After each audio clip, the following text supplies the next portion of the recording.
Good morning. I mean, good evening to you, Cornelius. But a good morning to me. Hell yeah. Um, hey, how's it going? I just finished eating my breakfast. I actually managed to finish my breakfast before I start the stream. That's a little achievement there. All I need is more coffee.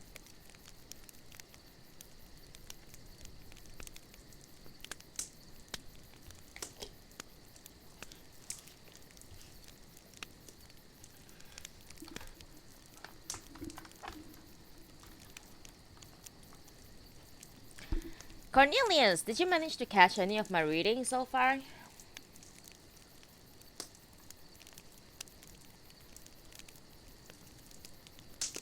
Every stream is lovely if I make it to be. Not how positive people will say.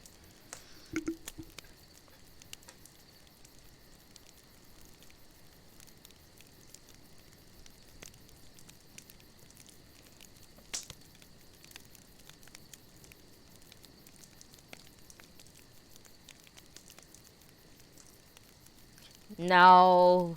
No, I'm just teasing. No, you don't have to say sorry, you silly person.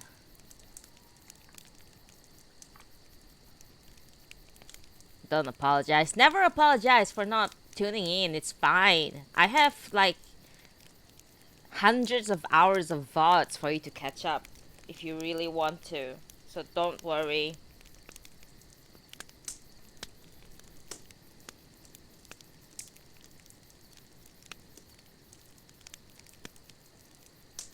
I bought more books yesterday. I was like in a trance yesterday, last night. I just kept talking about books nonstop, and now it's like there are still books from Kazuo Ishiguro that I haven't read or bought yet.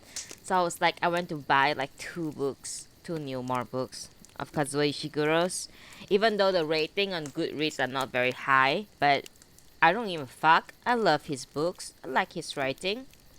Also, do you think it's better that my avatar is bigger now? I put it like really rather small previously for the past few stream at least. And then I watched back my old VODs and I realized that my avatar was a lot bigger than that. Also, sorry for not speaking into my microphone often. It's always like at the side. I really need to like properly prop it up so that when I'm reading. Good morning, my Holy Wing. Good morning. Good morning. I really like it when you guys come in like right before I read so we can have a little chat. How are you this morning? How are you this week? It's been 4 days now. I mean, do you start your week on Sunday or do you start your week on Monday? Huh.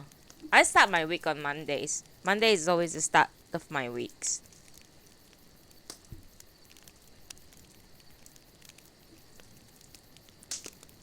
So it's Friday now.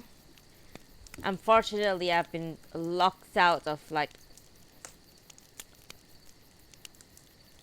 of my work task for like a few days now, and I'm like really bored to the max. Wow, bored to the max is such an old saying. It just reveals my age, man. Bruh.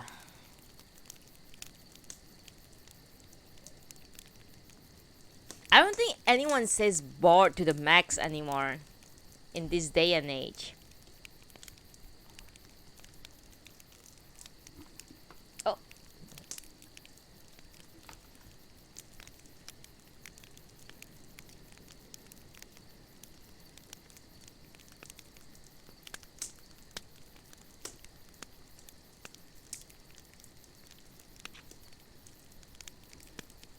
a youthful phrase to you?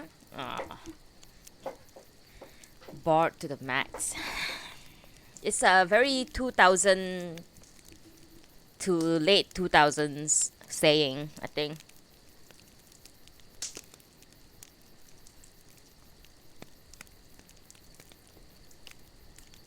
How does one eat bread, toasted bread, without leaving breadcrumbs everywhere? Can someone teach me how?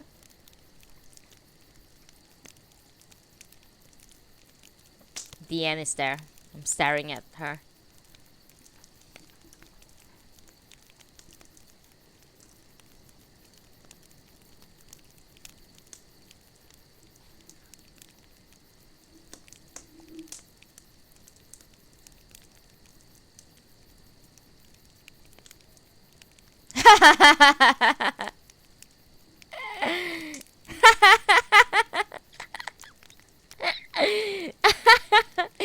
I'm just reading my chat box in the game. So Nata de Coco wants to come to my house for the reading, and then she realized that she doesn't have me on the friend list. When you come in, I'll do the first thing I'll do. I'll put you on friend list, okay?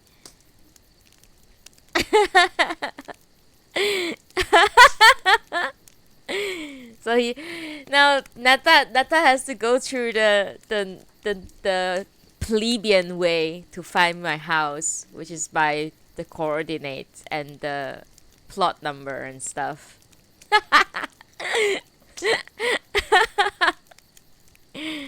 Nata, you gotta be a pleb first before you can be my friend. Now, once you come in, the first thing I'll do is add you as friend, okay? I'm just quite shy to add people as friends sometimes because I don't know if like it's like I'm forcing myself against them, kind of feeling.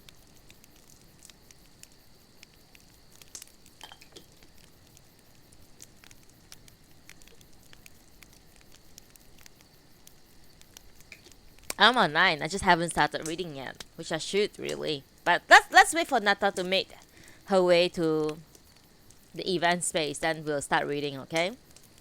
Putting pressure on Nata. There you go. Wait, you are in my list. What are you talking about? Your name is. You are in my list. You didn't accept my friendship, or you deleted me perhaps. You are in my friend list. You are! Oh my god, I can prove this shit.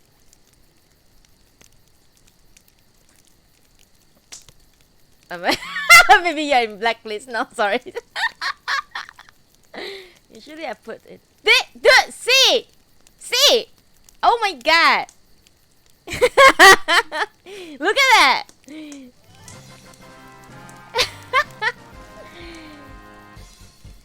Thank you so much, Hikari, for the bits. Look at that! It's over there.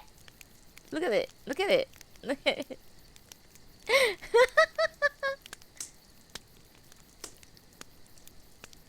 By the way, I feel like my sound alert is not playing or something. I don't know.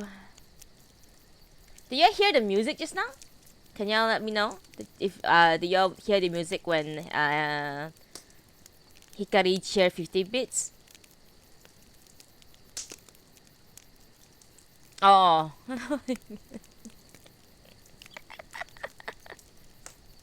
You fucking idiot. Okay, you hear it? Okay, good. Because there was like I was like rewatching my, I know, very very vain of me. No, I was rewatching my read through last night. It's yesterday, and there were like a couple of times, like maybe like a follow or something. I didn't hear the music, or I just didn't hear the music. I don't know. I just want to make sure that everything is working fine. Okay. Basically, right now it's lip balm time because it's time to start reading soon.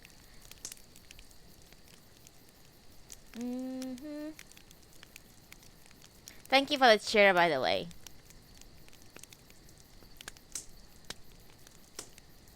Dangerous. Oh. Danger. Danger. I hear it from my end. I don't know if you guys heard it.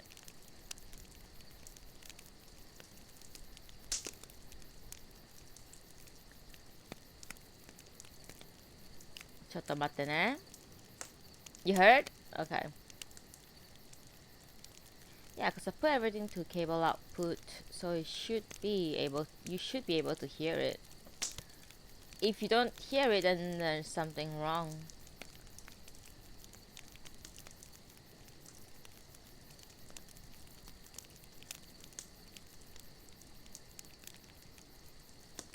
Hmm.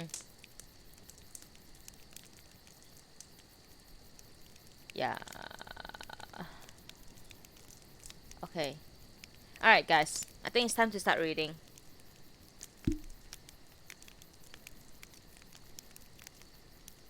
You know what? You know why I'm like sometimes feel like I'm rushing to read because I always like ported out my VODs to my YouTube channel without really checking my YouTube channel.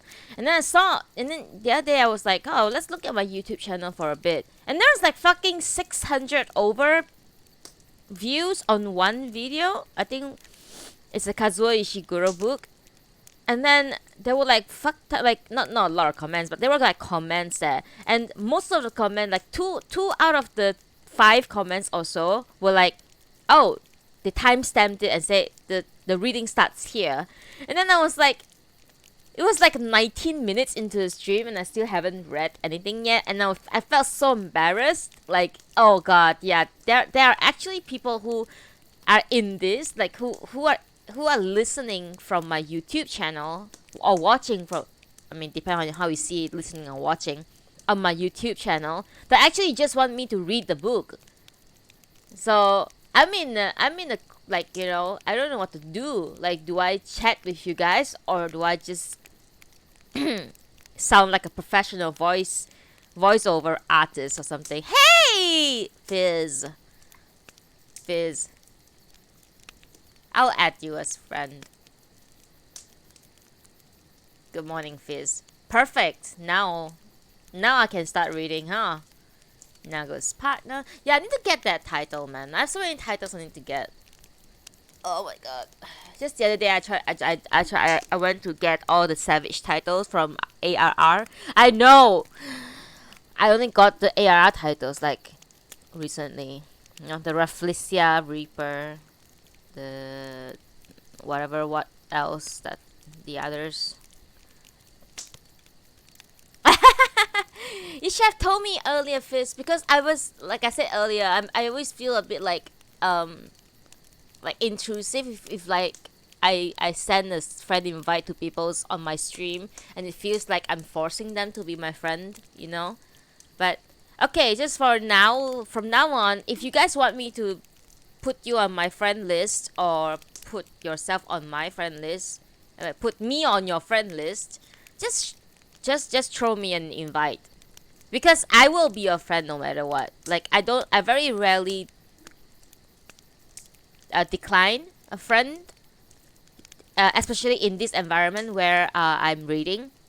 So just go ahead and yeah, throw me. Yeah, I see. Yeah, Cornelius. I like chatting with you guys. That's the thing. I like talking to y'all. But okay, it's been a little bit since it's like 14 minutes past 11. I haven't started reading, so it's time to start reading. Okay, so today we are going to finish up The Remains of the Day by Kazuo Ishiguro. However, the remaining chapters are not a lot, like really not a lot, really not a lot. Just basically two, like, so on the title is day 4 afternoon, right? And then the next chapter is day 6 evening.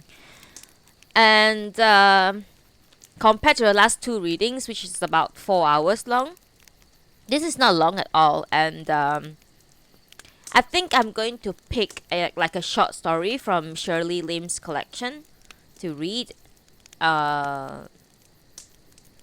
Yeah, if I don't hit 1 p.m. by the time I finish these 2 small chapters, I'm going to pick a short story to read from Shirley Lim's collection, okay? All right. A sip of coffee.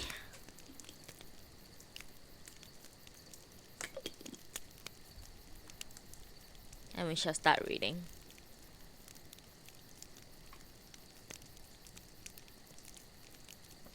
Oh my God, we have two frogs and a horse here in my room.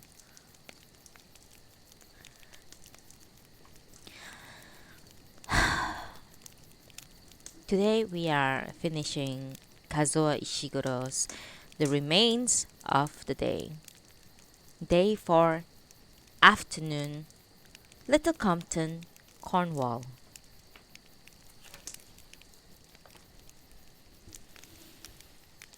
I have finally arrived at Little Compton, and at this moment am sitting in the dining hall of the Rose Garden Hotel, having recently finished lunch. Outside, the rain is falling steadily. The Rose Garden Hotel, while hardly luxurious, is certainly homely and comfortable,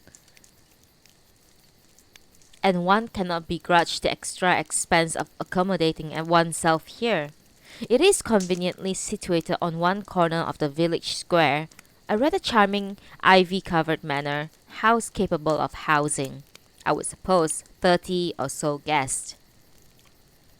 This dining hall where I now sit, however, is a long annex built to adjoin the main building, a long and flat room characterized by the rows of large windows on either side. On one side, the village square is visible. On the other, the rear garden from which this establishment presumably takes its name. The garden, which seems well sheltered from the wind, has a number of tables arranged about it, and when the weather is fine, I imagine it is very pleasant place to partake of meals and refreshments. In fact, I know that a little earlier some guests had actually commenced lunch out there, only to be interrupted by the appearance of ominous storm clouds. When I was first shown in here an hour or so ago, staff were hurriedly stripping down the garden tables, while their recent occupants included one gentleman with napkins still tucked into his shirt, was standing out looking rather lost.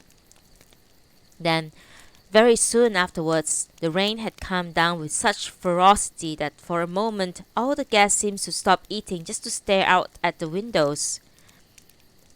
My own table is on the village square right side of the room, and I have thus spent much of the past hour watching the rain falling on the square, and upon the fort and one or two other vehicles stationed outside.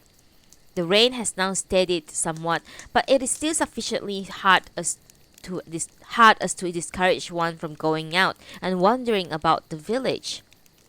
Of course, the possibility has occurred to me that I might set off now to meet Miss Kenton, but in my letter I informed her that I would be calling at 3 o'clock, and I do not think it is wise to surprise her by arriving any earlier. And it would seem quite likely then, if the rain does not cease so very shortly, that I will remain here drinking tea until the proper time comes for me to set me off.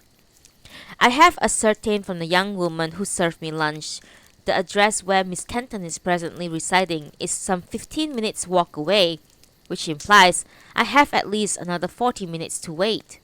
I should say, incidentally, that I am not as foolish as to be unprepared for disappointment. I am only too aware that I never received a reply from Miss Kenton confirming she would be happy about a meeting. However, knowing Miss Kenton as I do, I am inclined to think that a lack of any letter can be taken as disagreement. Were a meeting for any reason inconvenient, I feel sure she would not have hesitated to inform me. Moreover, I had stated in my letter that I had made reservation at this hotel and that any last-minute message could be left for me here.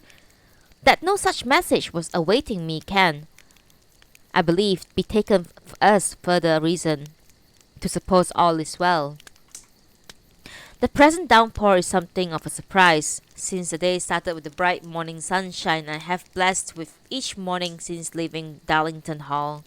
In fact, the day had generally begun well with a breakfast of fresh farm eggs and toast provided for me by Mrs. Taylor, and with Dr. Carlyle calling by at 7:30 as promised. I was able to take my leave of of the tailors, who continued not to hear of remuneration before any further embarrassing conversations had a chance to develop. "I found a can of petrol for you," Dr. Carlyle announced as he ushered me into the passenger seat of his Rover. I thanked him for his thoughtfulness, but when I made inquiries as to payment, I found that he too would hear none of it. "Nonsense, old boy! It's only a little bit I found at the back of my garage, but it'll be enough for you to reach Crosby Gate, and you can fill up good and proper there." The village centre of Moscombe in the morning sunshine could be seen to be a number of small shops surrounding a church, the steeple of which I had seen from the hill yesterday evening. I had little chance to study the village, however, for Dr. Carlyle turned to his car briskly into the driveway of the farmyard. "Just a little shortcut," he said, as we made our way past the barns and stationary farm vehicles. There seemed to be no persons present anywhere, and at any point when we were confronted by a closed gate, the doctor said, "Sorry, old chap, but if you wouldn't mind doing the honor."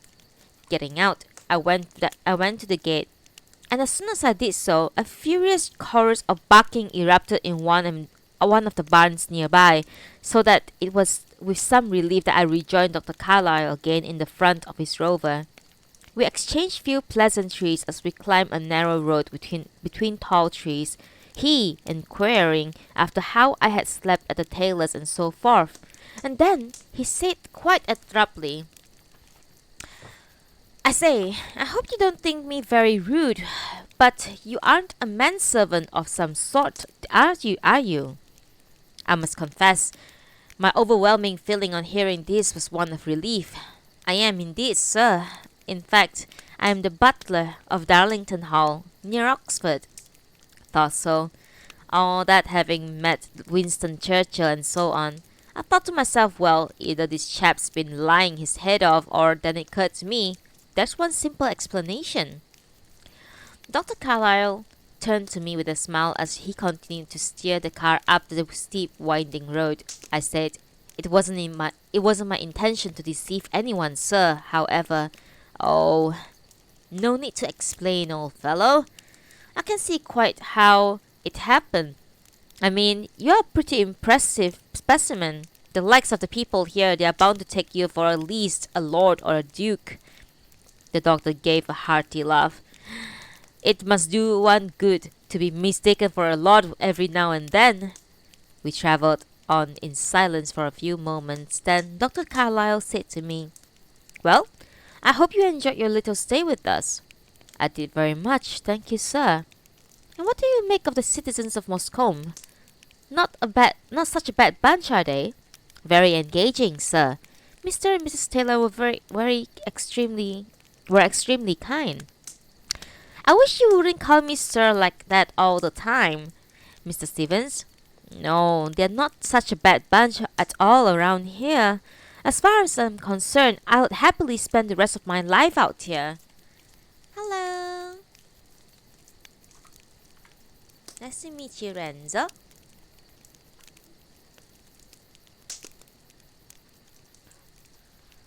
I thought I heard something slightly odd in the way Dr. Carlyle said this.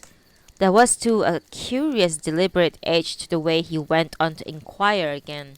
"So, you found them an engaging bunch, eh?" "Indeed, doctor. Extremely congenial." "So, what were they all telling you about last night? Hope they didn't bore you silly with all the village gossip." "Not at all, doctor. As a matter of fact, the conversation tended to be rather earnest in tone, and some very interesting viewpoints were expressed." "Oh, you mean Harry Smith," the doctor said with a laugh. "You wouldn't mind him.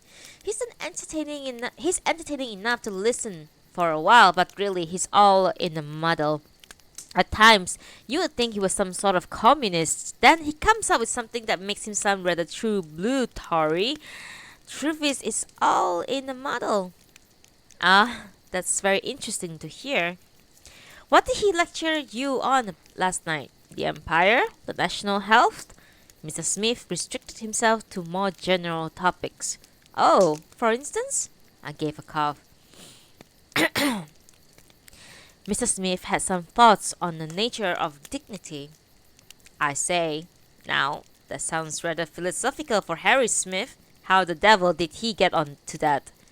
I believe Mr. Smith was stressing the importance of his campaigning work in the village. Ah, yes.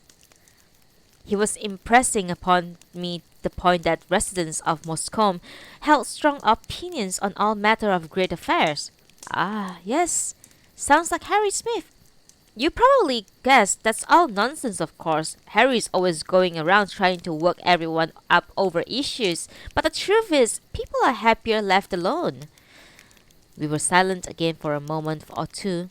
Eventually I said, "Excuse me for asking, sir, but may I take it Mr. Smith is considered something of a comic figure?" Mm, that's taking it a little too far, I would say. People do have a political conscience of sorts here. They feel they ought to have strong feelings on this and that, just as Harry urges them to. But really, they are no different from people everywhere. They want a quiet life.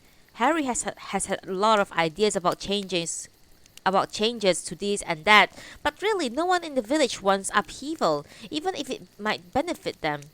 People here want to be left alone to their own quiet little lives.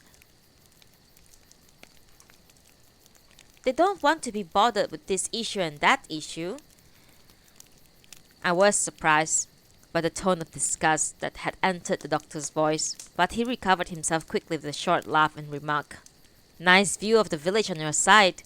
Indeed, the village had become visible some way below us. Of course, the morning sunshine gave it a very different aspect, but otherwise it looked much the same view as the one I had encountered in the evening gloom, and I suppose from this that we are now close to the spot where I had left the fort. "Mr. Smith seems to be of the view," I said. "That's a person's dignity rested on such things, having strong opinions and such." "Ah, yes, dignity. I was forgetting. Yes, so Harry was trying to tackle philosophical definitions. My word, I take it was a lot of rot." "His conclusions were not necessarily those that compel agreement, sir." Dr. Carlyle nodded, but seemed to have become immersed in his own thoughts. "You know, Mrs. Stevens," he said, "eventually, when I first came out here, I was a committed socialist, believed in the best service for all the people and all the rest of it. First came here in 49. Socialism would allow people to live with dignity. That's what I believed when I came out here. Sorry, you don't want to hear all this rot." He turned to me cheerily. "What about you, old chap?" "I'm sorry, sir?" "What do you think about dignities is all about?" The directness of this inquiry did, I admit, take me rather by surprise. It's a rather hard thing to explain in a few words, sir," I said, "but I suspect it comes down to not removing one's clothes in public." "Sorry? What does?" "Dignity, sir." "Ah, yes," the doctor nodded, but looked a little bemused. Then he said, "Now, this route should be familiar to you. Probably looks rather different in the daylight. Ah, is that it here? It there? My goodness, what a handsome vehicle!" Dr. Carlyle pulled up just behind the fort, got out and said again, "My, what a handsome vehicle!" The next moment, he had produced a funnel and a can of petrol, and was most kindly assisting me in filling the tank of the fort. Any fears I had that some deeper trouble was afflicting the fort were laid to rest when I started the ignition and heard the engine come to life with a healthy murmur. At this point, I thanked Dr. Carlyle, and we took leave of each other, though I was obliged to follow the back of his rover along the twisting hill road for a further mile or so before our routes separated. It was around 9 o'clock that I crossed the border into the Cornwall. This was at least 3 hours before the rain began, and the clouds were still all of a brilliant white. In fact, many of the sights that greeted me this morning were among the most charming I have so far encountered. It was fortunate, then, that I could not for much of the time give them the attention they warranted, for one may as well declare it, one was in a condition of some preoccupation with the thought that, barring some unseen complication, one would be meeting Miss Kenton again before the day's end. So it was then that, while speeding along between large open fields, no human being or vehicle apparent for miles, or else steering carefully through marvelous little villages, no more than a cluster of few cottages, I found myself yet again turning over certain recollections from the past. And now, as I sit in here in Little Compton, here in the dining room of this pleasant hotel, with a little time on my hand, watching the rain splashing on the pavement of the village square outside, I am unable to prevent my mind from continuing to wander along the same tracks. One memory in particular has preoccupied me all morning, or rather a fragment of a memory, a moment that has for some reason remained with me vividly through the years. It is a recollection of standing alone in the back corridor before the closed door of Miss Kenton's parlour. I was not actually facing the door, but standing with my person half turned towards it, transfixed by the indecision as to whether or not I should knock. For at that moment, as I recall, I had been struck by the conviction that behind that very door, just a few yards from me, Miss Kenton was in fact crying. As I say, this moment had remained firmly embedded in my mind, as has the memory of the peculiar sensation I felt rising within me as I stood there like that. However, I am not at all certain now as to the actual circumstances which had led me to be standing thus in the back corridor. It occurs to me that elsewhere, in attempting to gather such recollections, I may well have asserted that this memory derived from the minutes immediately after Miss Kenton's receiving news of her aunt's death, that is to say, the occasion when, having left her to be alone with her grief, I realized out in the corridor that I had not offered her my condolences. But now, having thought further, I believe I may have been a little confused about this matter, that in fact this fragment of memory derives from the events that took place on an evening at least a few months after the death of Miss Kenton's aunt, the evening, in fact, when the young Mr. Cardinal turned up at Darlington Hall rather unexpectedly. Mr. Cardinal's father, Sir David Cardinal, had been for many years his lordship's close friend and colleague, but had been tragically killed in a riding accident some 3 or 4 years prior to the evening I am now recalling. Meanwhile, the young Mr. Cardinal had been building something of a name as a columnist, specializing in witty comments on international affairs.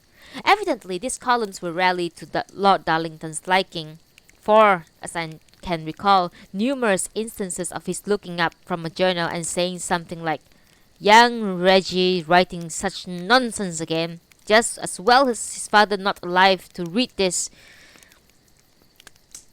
But Mr. Cardinal's columns did not prevent him from being a frequent visitor at the house. Indeed, his lordship never forgot that the young man was his godson and always treated him as a kin. At that time, it had never been Mr. Cardinal's habit to turn up to dinner without prior warning, and I was thus a little surprised when on answering the door that evening, I found him standing there, his briefcase cradled in both arms. "Oh, Stephens, how are you?" he said. "Just happened to be in a bit of a jam tonight, and wondered if Lord Darlington would put me up for the night. It's very nice to see you again, sir. I shall tell his lordship you are here. I had intended to stay at Mr. Rowland's place, but there seemed to have some misunderstanding. They have gone away somewhere. I hope it's not too inconvenient a time to call. I mean, nothing special on tonight, is there? I believe, sir, his lordship is expecting some gentlemen to call after dinner." "Oh, that's bad luck. I seem to have chosen a bad night. I better keep my head low. I've got some pieces I have to work on tonight anyway." Mr. Cardinal indicated his briefcase. "I shall tell his lordship that you are here, sir. You are, in my case, in a good time to join him for dinner." "Jolly good. I was hoping I might have been, but I don't expect Mrs. Mortimer is going to be very pleased with me." I left Mr. Cardinal in the drawing room and made my way to the study where I found his lordship working through some pages with a look of deep concentration. When I told him of Mr. Cardinal's arrival, a look of surprised annoyance crossed his face. Then he leaned back in his chair as though puzzling something out. "Tell Mr. Cardinal that I'll be down shortly," he said. "He can amuse himself for a little while." When I returned downstairs, I discovered Mr. Cardinal moving rather restlessly around the drawing room, examining objects he must long ago have become familiar with. I conveyed his lordship's message and asked him what refreshment I might bring him. "Oh, just some tea for now, Stevens. Who's his lordship expecting tonight?" "I'm sorry, sir. I'm afraid I am unable to help you." "No idea at all?" "I'm sorry, sir." Curious. Oh well, better keep my head low tonight. Sorry, one sip of coffee.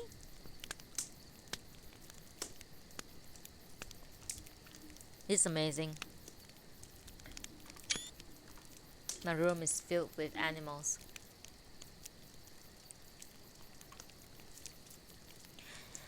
It was not long after this I recall that I went down to Miss Kenton's parlor. She was sitting at her table, though there was nothing before her, and her hands were empty. Indeed, something in her demeanor suggested that she had been sitting there like that for some time prior to my knocking. "Mr. Cardinal is here, Miss Kenton," I said. "He'll be requiring his usual room tonight." "Very good, Mr. Stevens. I shall see to it before I leave." "Ah, you're going out this evening, Miss Kenton?" "I am indeed, Mr. Stevens." Perhaps I looked a little surprised, for she went on. "You will recall, Mr. Stevens, we discussed this a fortnight ago." "Yes, of course, Miss Kenton. I beg your pardon. It had just slipped my mind for a moment." "Is something the matter, Mr. Stevens?" "Not at all, Miss Kenton. Some visitors are expected this evening, but there is no reason why your presence will be required." We did agree to my taking this evening off a fortnight ago, Mr. Stevens." "Of course, Miss Kenton. I do beg your pardon." I turned to leave, but then I was halted at the door by Miss Kenton. "Mr. Stevens, I have something to tell you." "Yes, Miss Kenton?" "It concerns my acquaintance, who I'm going to meet tonight." "Yes, Miss Kenton." "He has asked me to marry him. I thought that you had a right to know that." "Indeed, Miss Kenton. That is very interesting." "I am still giving the matter thought." "Indeed." She glanced down for a second at her hands, but then almost immediately her gaze returned to me. "My acquaintance is to start a job in the West Country as of next month." "Indeed." "As I say, Mr. Stevens, I'm still giving this matter some thought. However, I thought that you should be informed of the situation." "I'm very grateful, Miss Kenton. I do hope you find a pleasant evening. Now, if you will excuse me." It must have been 20 minutes or so later that I encountered Miss Kenton again, this time while I was busy with preparation for dinner. In fact, I was halfway up the back staircase carrying a fully laden tray when I heard the sound of angry footsteps rattling the floorboards somewhere below me. Turning, I saw Miss Kenton glaring up at me from the foot of the stairs. "Mr. Stevens, do I understand that you are wishing me to remain on duty this evening?" "Not at all, Miss Kenton. As you pointed out, you did notify me some time ago. But I can see that you are very unhappy about my going out tonight." "On the contrary, Miss Kenton." "Do you imagine that creating such commotion in the kitchen by stamping back and forth like this outside my parlor will get me to change my mind?" "Miss Kenton, the slight excitement in the kitchen is solely on account of Mr. Cardinal coming to dinner at the last moment. There is absolutely no reason why you should not go out this evening." "I intend to go with or without your blessings, Mr. Stevens. I wish to make this clear. I made arrangements weeks ago." "Indeed, Miss Kenton, and once again, I would wish you a very pleasant evening." At dinner, an odd atmosphere seemed to hang in the air between the two gentlemen. For long moments they ate in silence. His lordship in particular seemed very far away. At one point, Mr. Cardinal said, Something special tonight, sir? Eh? Your visitors this evening? Special? Afraid I can't tell you, my boy. Strictly confidential. Oh dear. I suppose this means I shouldn't sit in on it. Sit in on what, my boy? Whatever that is going on to take place tonight. Oh, it wouldn't be of any interest to you. In any case, confidentiality is of the utmost. Can't have someone like you around. Oh no, that wouldn't do at all. Oh dear, this does sound very special. Mr. Cardinal was watching his lordship very keenly, but the latter simply went back to his food without saying anything further. The gentleman retired to the smoking room for port and cigars.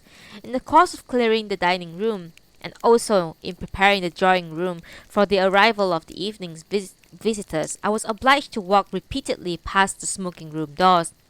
It was inevitable then that I would notice how the gentlemen, in contrast to their quiet mood at dinner, had begun to exchange words of some urgency.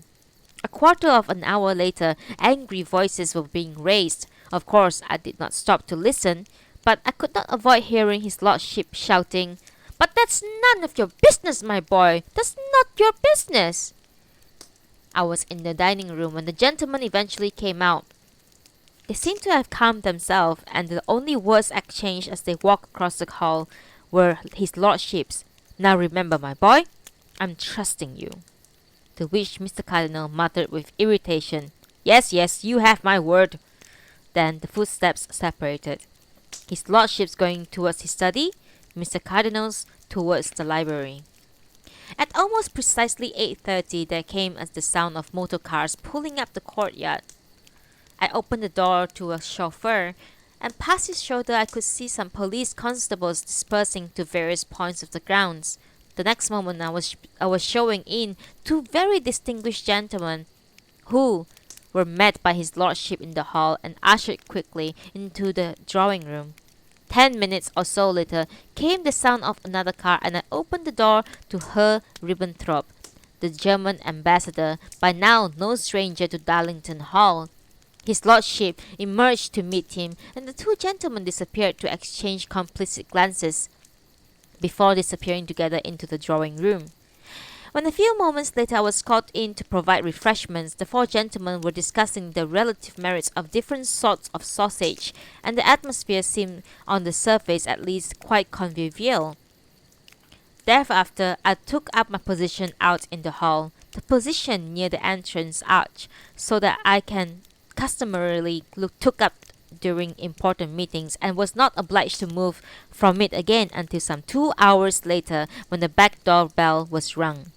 On descending, I discovered a police constable standing there with Miss Kenton, requesting that I verify the latter's identity. "Just security, miss, no offence meant," the officer muttered as he wandered off again into the night. As I was bolting the door, I noticed Miss Kenton waiting for me and said, "I trust you had a pleasant evening, Miss Kenton." She made no reply, so I said again, as we were making our way across the darkened expanse of the kitchen floor, "I trust you had a pleasant evening, Miss Kenton?" "I did. Thank you, Mr. Stevens." "I'm pleased to hear that." Behind me, Miss Kenton's footstep came to a sudden halt, until I heard her say, "Are you not in the very least interested in what took place tonight between my acquaintance and I, Mr. Stevens?" "I do not mean to be rude, Miss Kenton, but I really must return upstairs without further delay. The fact is, events of a global significance are taking place in this house at this very moment." When are they not, Mr. Stevens?" "Very well. If you must be rushing off, I shall tell you that I have accepted my acquaintance's proposal." "I beg your pardon, Miss Kenton?" "His proposal of marriage." "Oh, is that so, Miss Kenton? Then may I offer you my congratulations?" "Thank you, Mr. Stevens, of course. I will be happy to serve out my notice. However, should it be that you are able to release me earlier, we would be very grateful. My acquaintance begins his new job in the West Country in 2 weeks' time." "I will do my best to secure a replacement at the earliest opportunity, Miss Kenton. Now, will you excuse me? I must return upstairs. I started to walk away again, but then, when I had all but reached the doors out the corridor, I heard Miss Kenton say, "Mr. Stevens!" and thus turned once more. She had not moved, and consequently she was obliged to raise her voice slightly in addressing me, so that it resonated rather oddly in the cavernous spaces of the dark and empty kitchen. "Am I to take it," she said, "that after the many years of service I have given in this house, you have no more words to greet the news of my possible departure than those you have just uttered?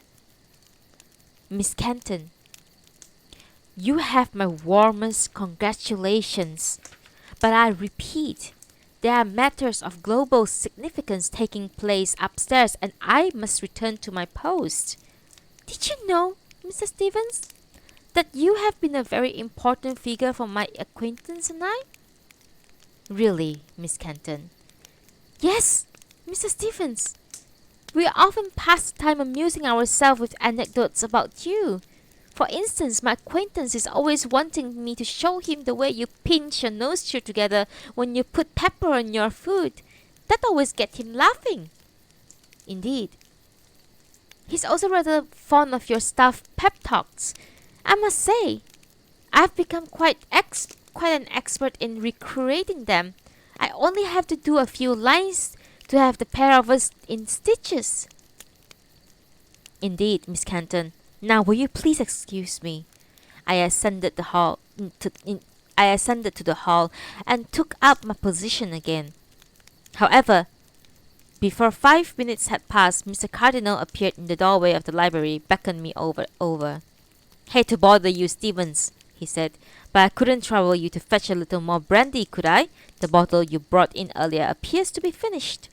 "You are very welcome to whatever refreshment you care for, sir. However, in view of the fact that you have your column to complete, I wonder if it's entirely wise to partake further." "My column will be fine, Stevens.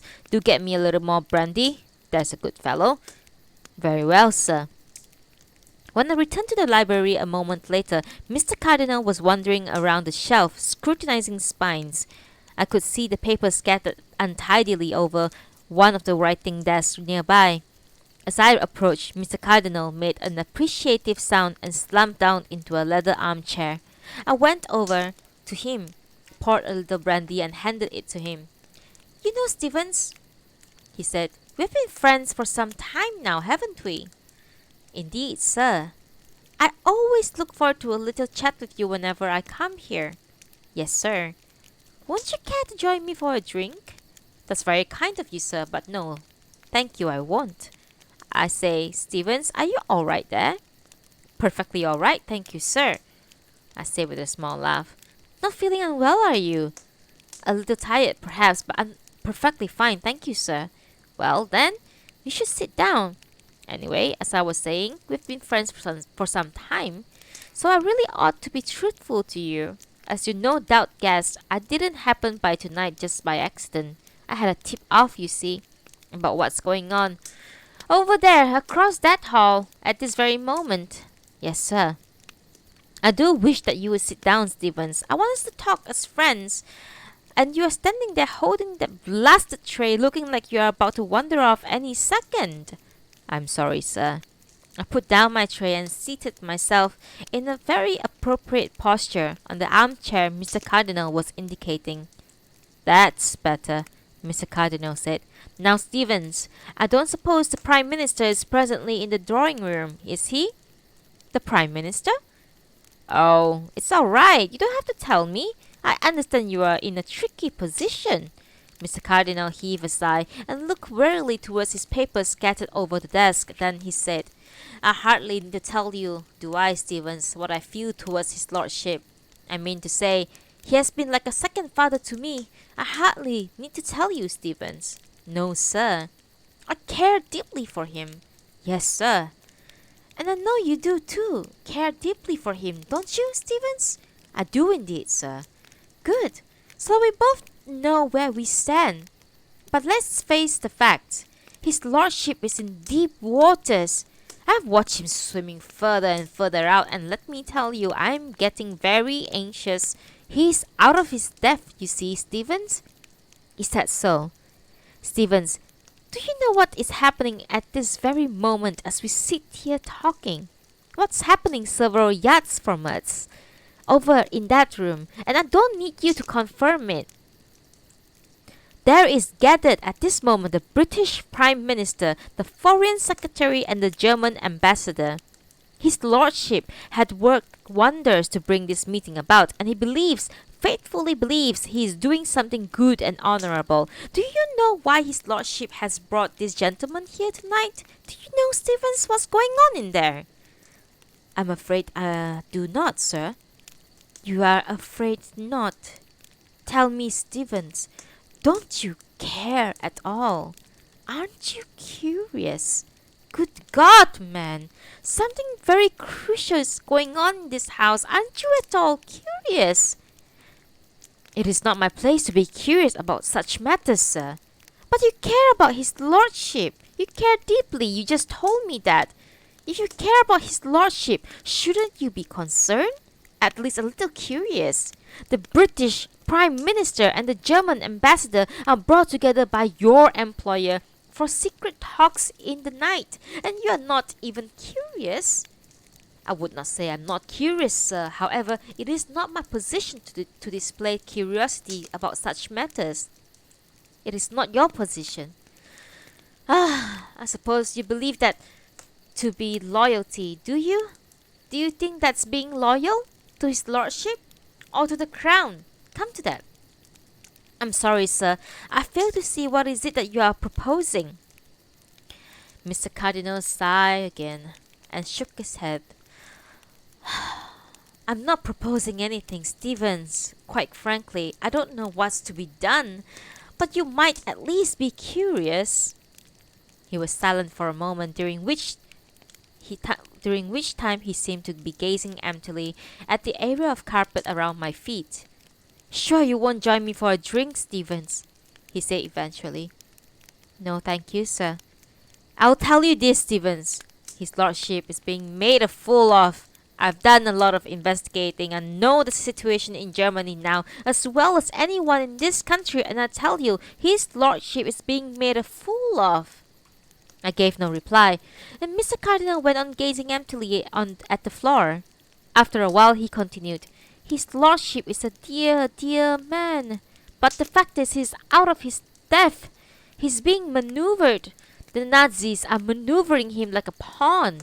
Have you noticed this, Stevens? Have you noticed this is what has been happening for the last 3 or 4 years at least? Yes, I'm sorry, sir. I have failed to notice any such development. Haven't you ever had a suspicion? The smallest suspicion that Herr Hitler, through our dear friend Herr Ribbentrop, has been maneuvering His Lordship like a pawn, just as easily as he maneuvers any of his other pawns back in Berlin. I'm sorry, sir. I'm afraid I have not noticed such development. But I suppose you wouldn't, Stevens, because you're not curious. You just let all of this go on before you, and you never think to look at it for what it is. Mr. Cardinal adjusted his position in the armchair so that he was a little more upright, and for a moment he seemed to be contemplating his unfinished work on the desk nearby. Then he said, His Lordship is a gentleman. That's what's at the root of it. He's a gentleman, and he fought a war with the Germans, and it's his instinct to offer generosity and friendship to a defeated foe. It's his instinct, because he's a gentleman, a true old English gentleman, and you must have seen it, Stevens. How could you not have seen it? The way they have used it, manipulated it, turned something fine and noble into something else, something they can use for their own foul ends. You must have seen it, Stevens. Mr. Cardinal was once again staring at the floor. He remained silent for a few moments, then he said, I remember coming here years ago. There was this American chap here. We were having a big conference. My father was involving in organizing it. He I remember this American chap, even drunker than I am now. He got up at the dinner table in front of the whole company, and he pointed at his lordship and called him an amateur. Called him a bungling amateur, and he was out of his depth. Well, I have to say, Stevens, that American chap was quite right. It's a fact of life. Today's world is too foul a place for fine and noble instincts. You have seen it yourself, haven't you, Stevens? The way they have manipulated something fine and noble? You have seen it yourself, haven't you? I'm sorry, sir, but I can't say I have.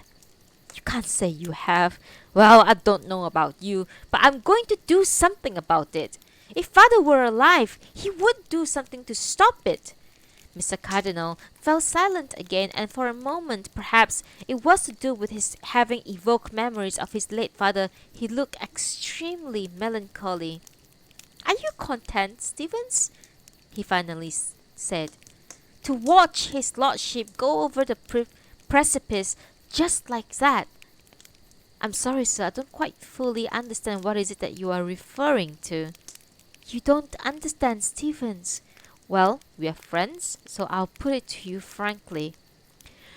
Over the last few years, his lordship has probably been the single most useful pawn Herr Hitler has had in this country for his propaganda tricks. All the better because he is sincere and honorable and doesn't recognize the true nature of what he is doing. During the last 3 years alone, his lordship has been crucially instrumental in establishing the links between Berlin and over 60 of the most influential citizens in this country. It worked beautifully for them. Herr Ribbentrop has been able virtually to bypass our foreign office altogether, and as if their wretched rally and their wretched Olympic Games weren't enough, do you know what they have got his lordship working on now?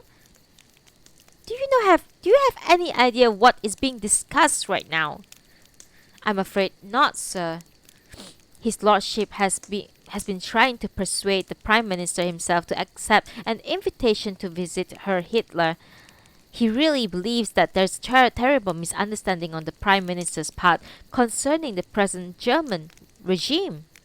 I cannot see what there is to object in that, sir. His lordship has always striven to aid better understanding between nations.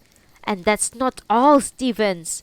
At this very moment, unless I am very much mistaken, at this very moment, his lordship is discussing the idea of His Majesty himself visiting Herr Hitler.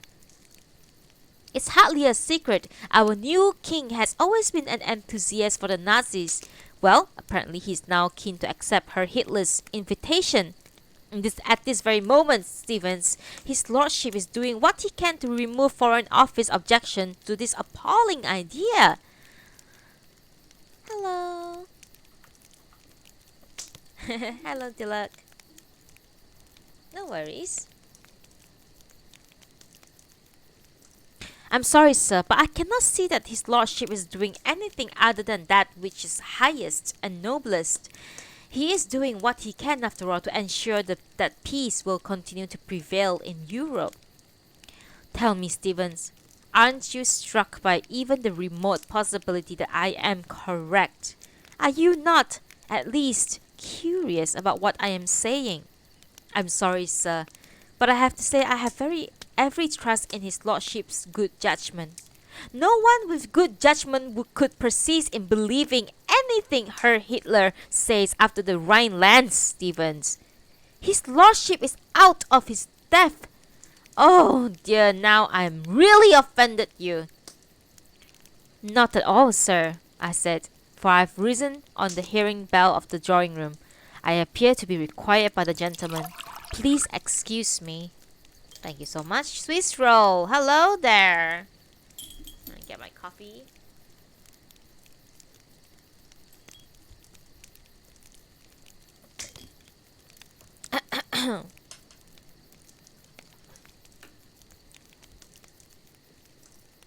In the drawing room, the air was thick with tobacco smoke. Indeed, the distinguished gentlemen continued to smoke their cigars, solemn expressions on their faces, not uttering a word, while his lordship, instructed me to bring up a certain exceptionally fine bottle of port from the cellar. At such a time, at such a time at night, one's footstep descending the back staircase are bound to be conspicuous, and no doubt they were responsible for arousing Miss Kenton. For as I was making my way along the darkness in the corridor, the door to her parlour opened, and she appeared at the threshold, illuminated by the light from within. "I'm surprised to still find you down here, Miss Kenton," I said as I approached. "Mr. Stevens, I was very foolish earlier on. Excuse me, Miss Kenton, but I have not the time to talk just now. Mr. Stevens, you mustn't take anything I said earlier to heart. I was simply being foolish." "I have not taken anything you said to heart, Miss Kenton. In fact, I cannot recall what is it that you might be referring to. Events of great importance are unfolding upstairs, and I can hardly stop to exchange pleasantries with you. I would suggest that you retire for the night." With that I hurried on, and it was not until I had all but reached the kitchen doors that the darkness falling again in the corridor that told me Miss Kenton had closed her parlour door. It did not take me long to locate the bottle in question down in the cellar, and to make the necessary preparations for the servings. It was then only a few minutes after my short encounter with Miss Kenton that I found myself walking down the corridor again on my return journey, this time bearing a tray.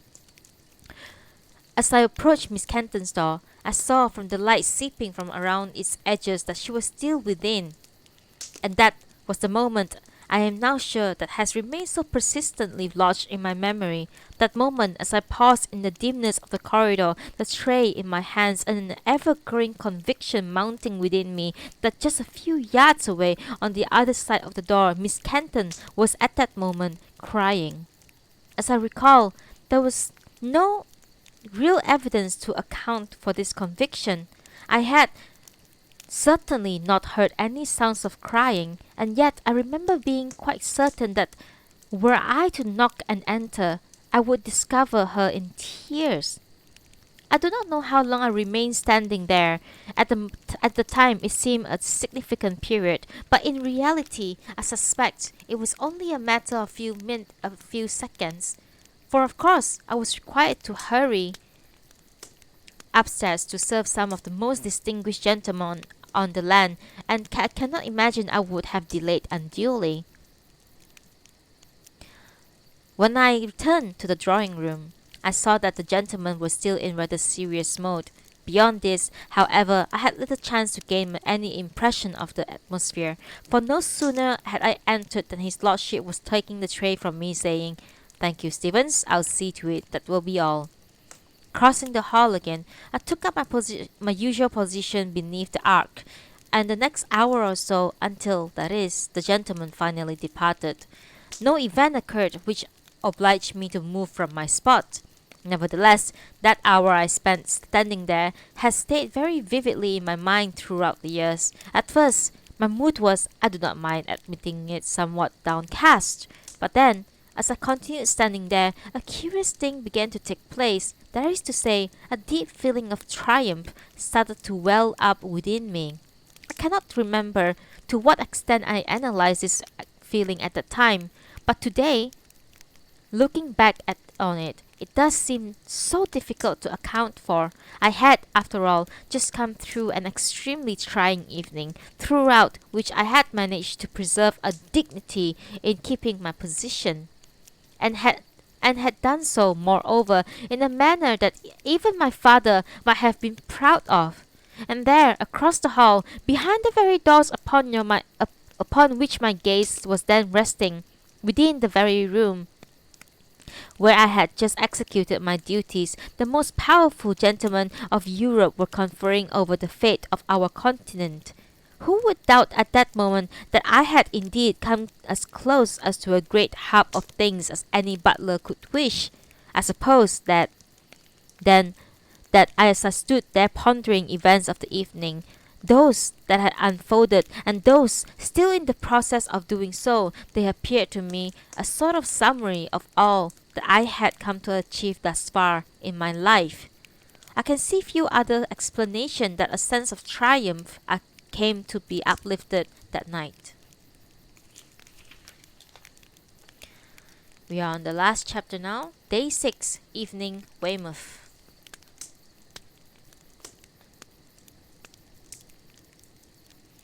The end, you gotta go.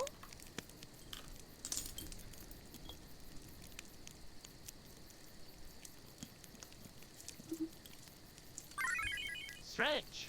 Oh, thank you, Maoli. I did just stretch. I don't know if you heard it, but my shoulders make a really loud pop sound.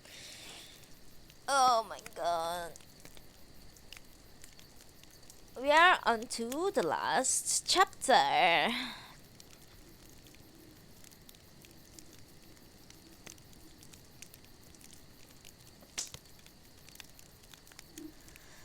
Okay.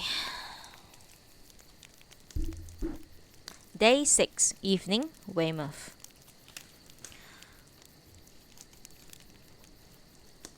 The seaside town is a place that I have thought of coming to for many years. I have heard various people talking of having spent pleasant holidays here, and Mrs. Symonds too, in The Wonder of England, call it a town that can keep their visitor fully entertained for many days on end. In fact, thank you, Arenzi.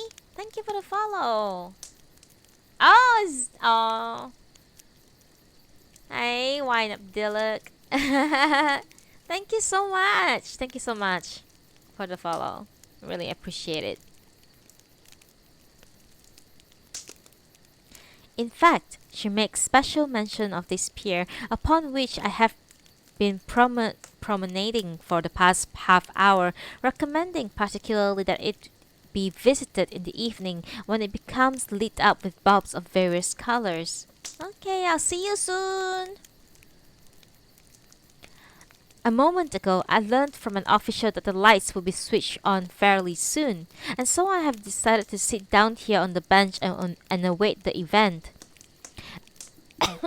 Sorry.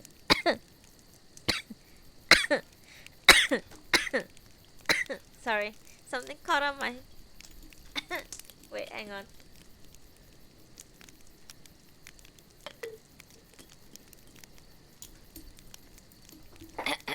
Sorry.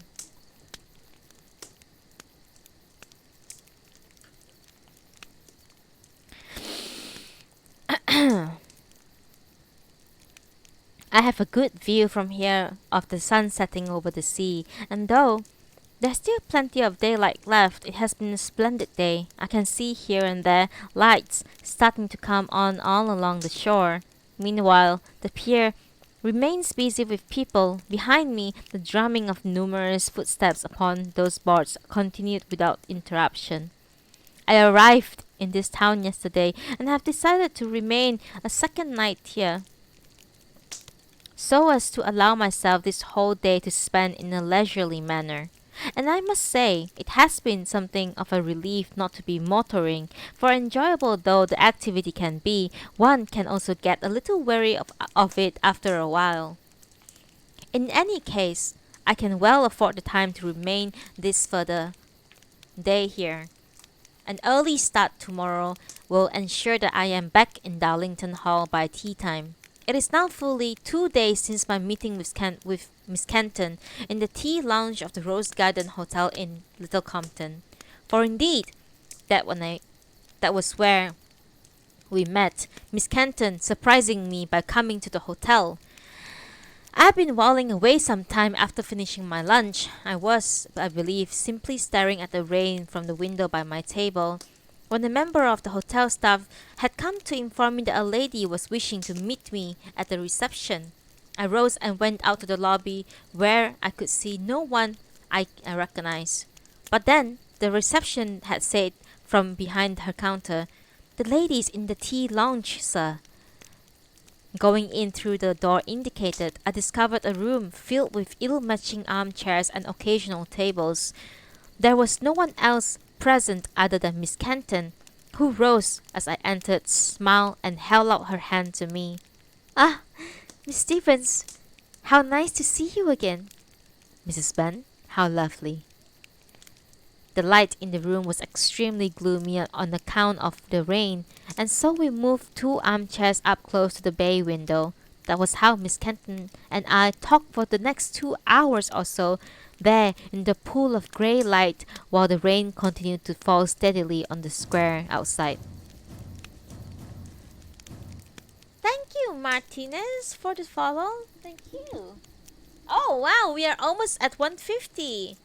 Hey, Renzo! Okay. Thank you for the follow.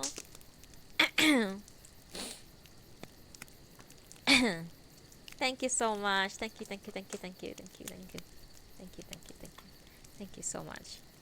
I really appreciate the follow. Thank you so much.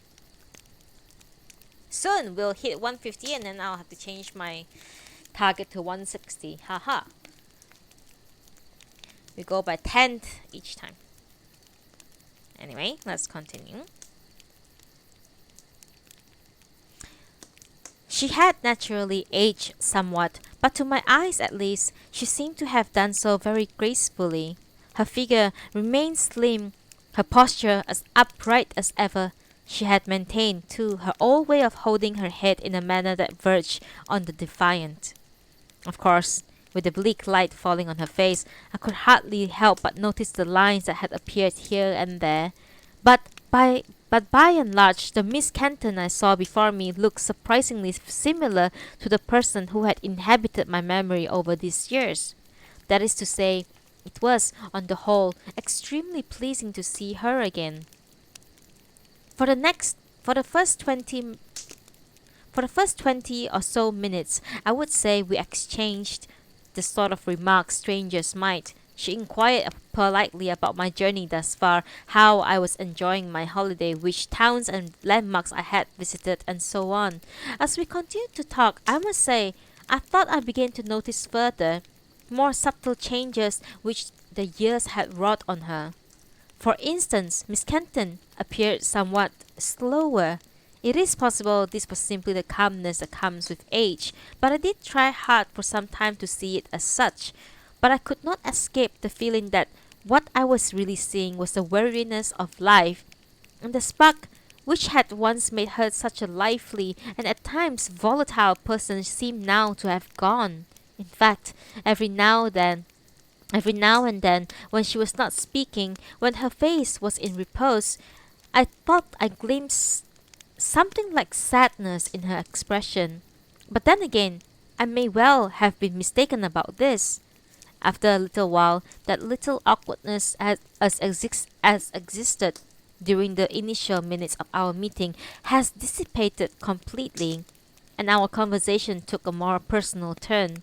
We spent some time reminiscing about various persons from the past, or else exchanging any news we had concerning them, and this was, I must say, most enjoyable.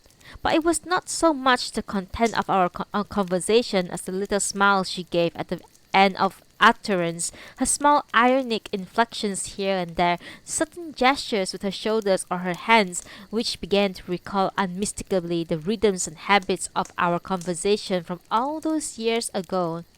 It was around this point, also, that I was able to establish some facts concerning her present circumstances.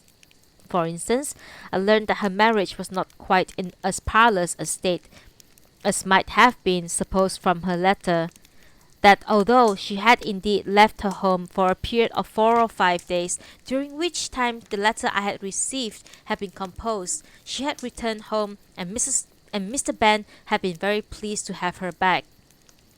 "It's just as well one of us is sensible about these things," she said with a smile. "I am aware, of course, that such matters were hardly any my business, and I should make clear that I would not have dreamt of prying into these areas were it not that I did have, you might recall, important professional reasons for doing so. That is to say, in respect of the present staffing problems at Darlington Hall. In any case, Miss Kenton did not seem to mind at all confiding in me over these matters, and I took this as a pleasing testimony to the strength of those close working relationship we had once had. For a little while after that, I recall Miss Kenton went on talking more generally about how her husband, who is to retire soon, a little early on account of poor health, and her daughter, who is now married and expecting a child in autumn. In fact, Miss Kenton gave me her daughter's address in Dorset, and I must say, I was rather flattered to see how keen she was that I called in on my return journey. Although I explained that it was unlikely I would pass through that part of Dorset, Miss Kenton continued to press me, saying, "Catherine had heard all about you, Mr. Stevens. She'll be thrilled to meet you." For my part, I tried to describe to her as best as I could the Darlington Hall of today. I attempt to convey to her what a genial employer Mr. Faraday is, and I described the changes to the house itself, the alterations and the dust sheetings, as well as the present staffing arrangements. Miss Kenton, I thought, became visibly happier when I talked about the house, and soon we were recollecting together various old memories, frequently laughing over them. Only once I do recall our touching upon Lord Darlington.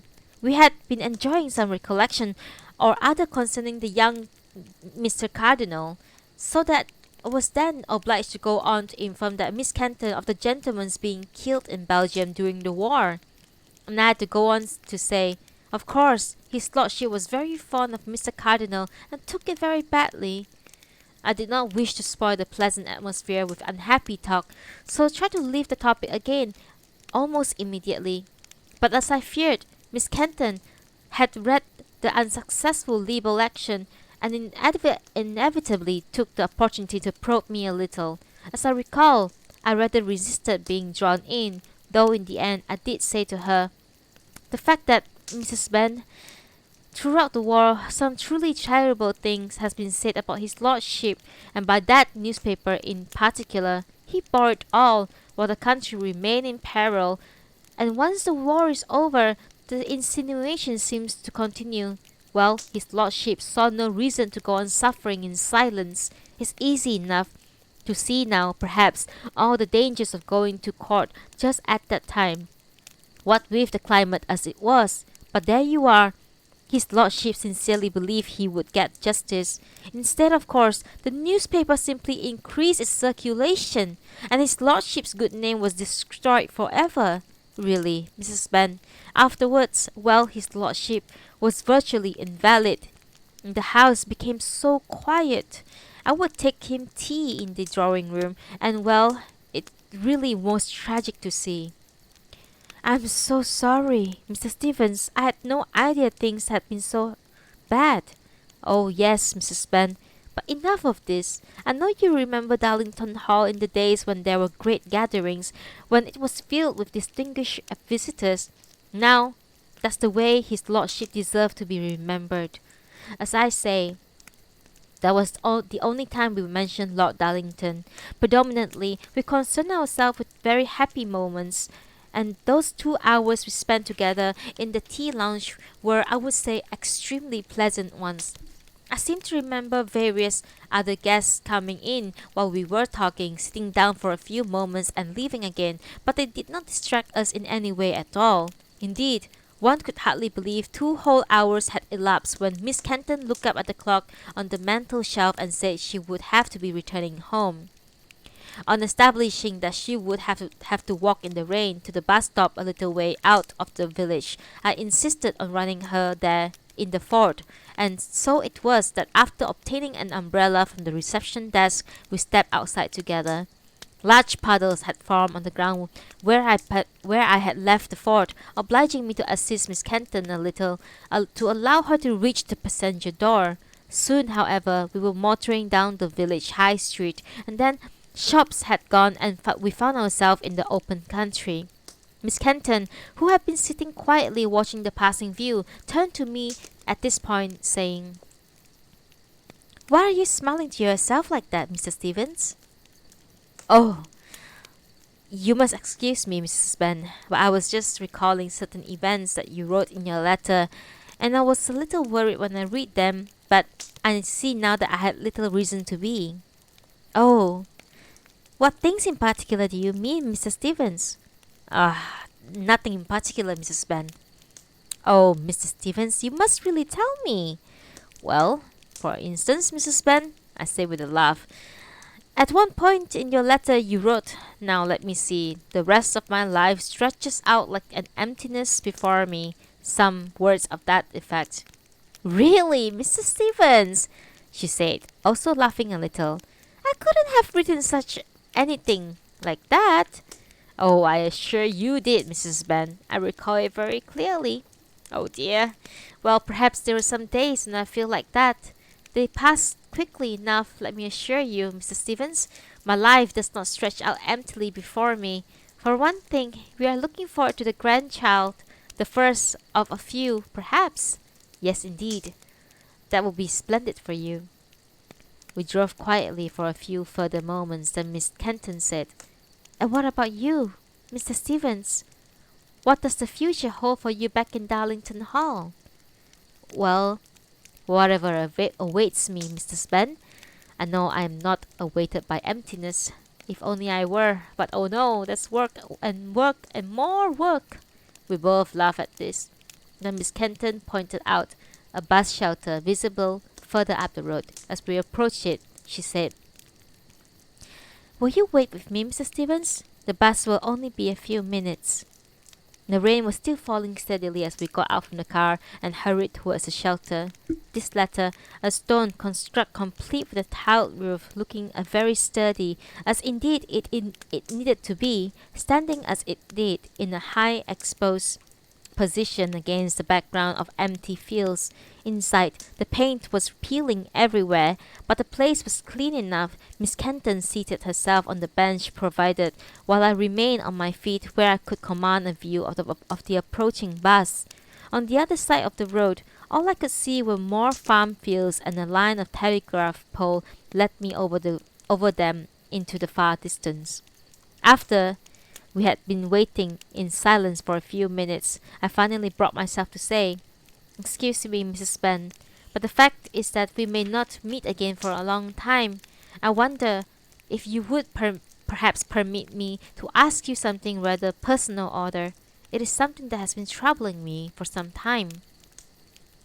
Certainly, Mr. Stevens, we are old friends after all. Indeed, as you say, we are old friends. I simply wish to ask you, Mrs. Ben. Please do not reply if you feel you shouldn't. But the fact is, the letters I have had from you over the years, and in particular the last letter, have tended to suggest that you are, how one might put it, rather unhappy. I simply wondered if you were being ill-treated in some way. Forgive me, but as I say, it is something that has worried me for some time. I would be foolish that I had come all this way and see you and not have at least asked you. Mr. Stevens, there's no need to be embarrassed. We are old friends after all, are we not? In fact, I'm very touched you should be concerned. I can put your mind out at rest on this matter absolutely. My husband does not mistreat me at all. In any way, he is not in the least cruel or ill-tempered man. I must say, Mrs. Ben, that does take a lot off my mind. I leaned forward into the rain, looking for signs of the bus. I can see that you are not very satisfied, Mr. Stevens, Miss Kenton said. Do you not believe me?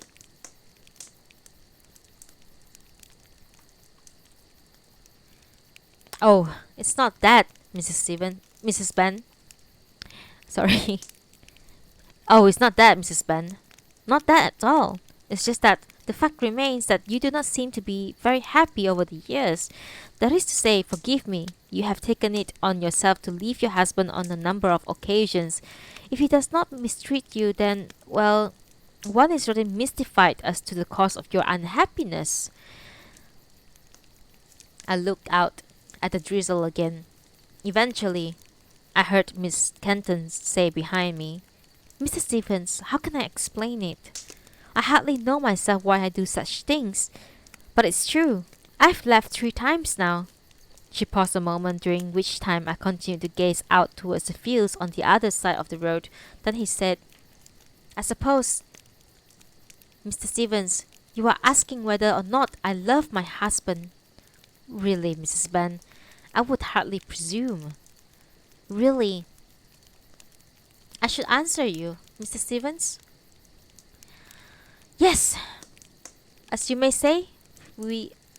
I really should answer you, Mr. Stevens. As you say, we may not meet again for many years. Yes, I do love my husband. I didn't at first. I didn't at first for a long time. When I left Darlington Hall all those years ago, I never realized I was really truly living. I believe I thought of it as simply another ruse, Mr. Stevens, to annoy you. It was a shock to come out here and find myself married. For a long time I was very unhappy indeed. But then, oh God. Thank you! We did it! 150! Thank you so much for the follow. We have hit 150 and we shall indeed try to get to 160 next, okay? Thank you so much. Thank you so much. Thank you so much.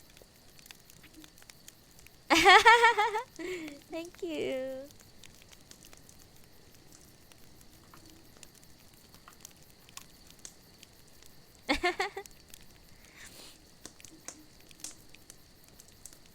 Let me see. Let me take a moment, okay?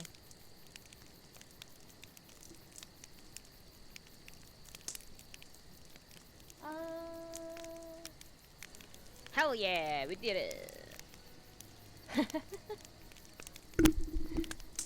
How do I change? Yes. There you go.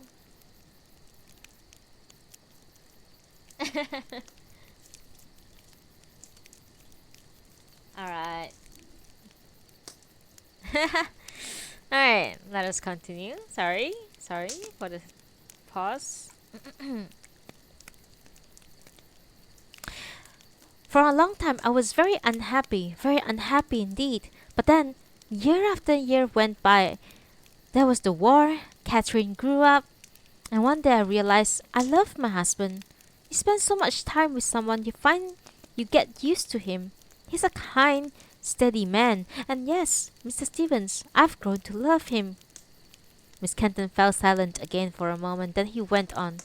But that doesn't mean to say, of course, there aren't any occasions now and then, extremely desolate occasions when you think to yourself, what a terrible mistake I've made with my life. And you get to thinking about different life, a better life you might have had.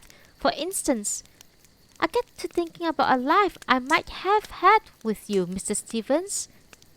And I suppose that's when I get angry over trivial little things and leave. But each time I do so, I realize before long my rightful place is with my husband. After all, there's no turning back the clock now. One cannot forever be dwelling on what might have been. One should realize one has a hand as good as most, perhaps better, and be grateful. I do not think I responded immediately, for it took me a moment or two to fully digest the words of Miss Kenton. Moreover, as you might appreciate, their implications were such as to provoke a certain degree of sorrow within me. Indeed, why should I not admit it? At that moment, my heart was breaking. Before long, however, I turned to her and said with a smile, "You are very correct, Mrs. Ben. As you say, it is too late now to turn back the clock. Indeed, I would not be able to rest if I thought such ideas were the cause of unhappiness for you and your husband.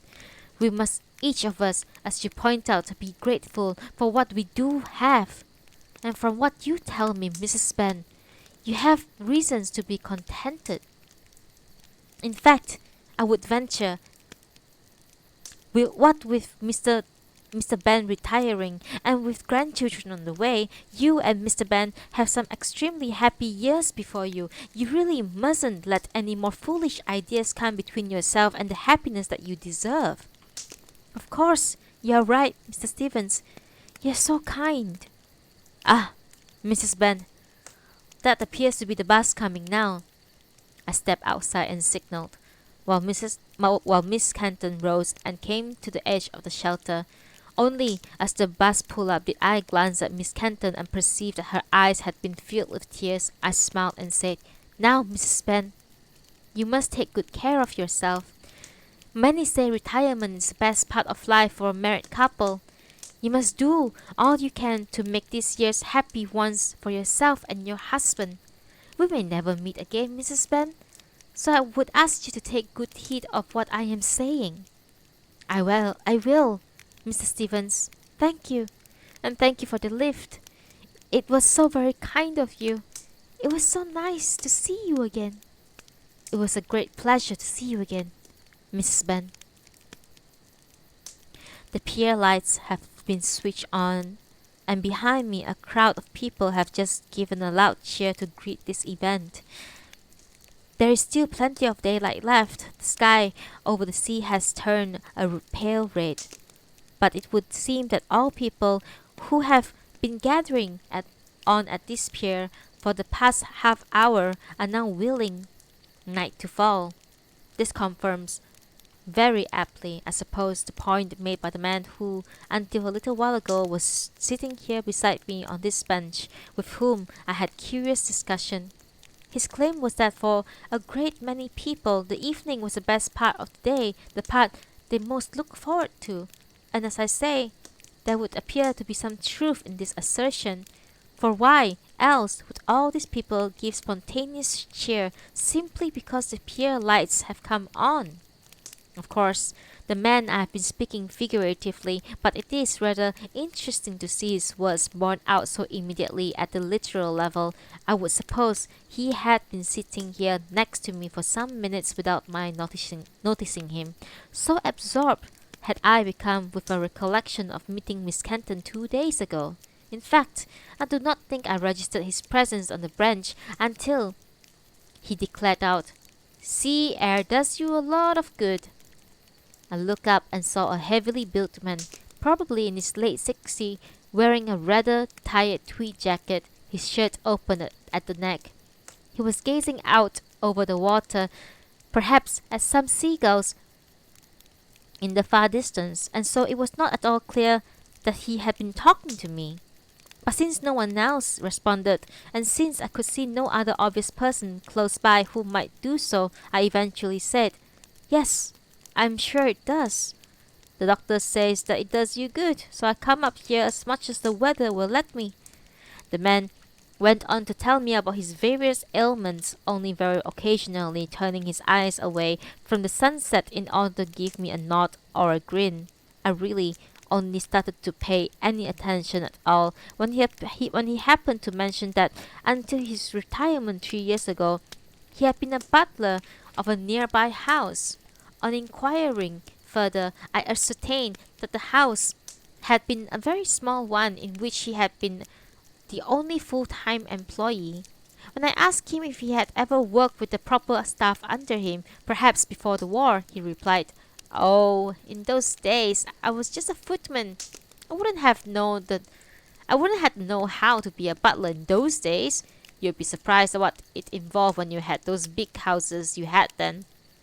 At this point, I thought it appropriate to reveal my identity, although I'm not sure Darlington Hall meant anything to him. My companion seemed suitably impressed.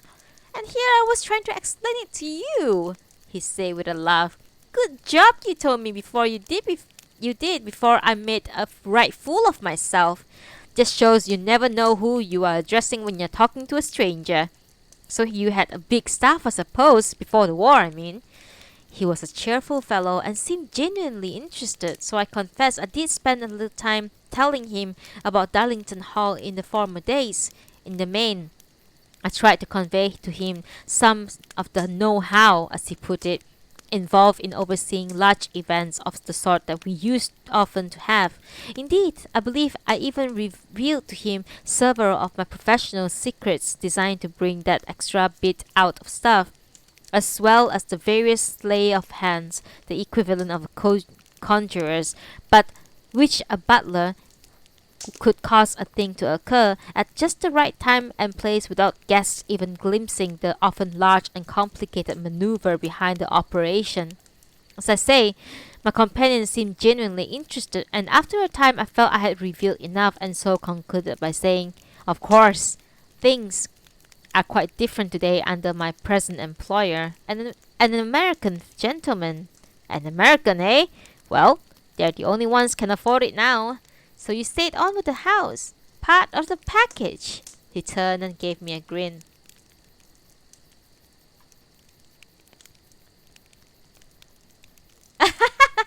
Reading is powerful. Our love. So the sky slipper. Yes. Yes. I assume that we have indeed tried to get. Oh, it's you, Piao. Oh, okay, I remember now. Yes. We should. Sorry for interrupting the reading. We should continue our adventure with the Eden Raid Mounts, huh? We should.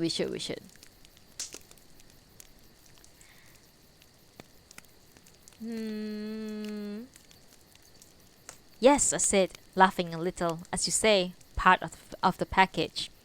The man turned his gaze back to the sea again, took a deep breath and sighed contentedly. We then proceeded to sit there together quietly for several moments. "The fact is, of course," I said after a while, "I gave my best to Lord Darlington. I gave him the very best I had give, and now, well, I find I do not have a great deal more left to give." The man said nothing but nodded, so I went on.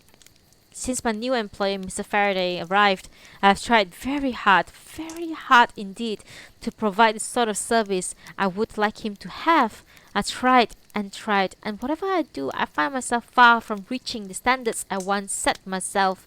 More and more errors are appearing in my work, quite trivial in themselves, at least so far, but they're the sort of that I would never have made before, and I know what they signify. Goodness knows, I've tried and tried, but it's no use.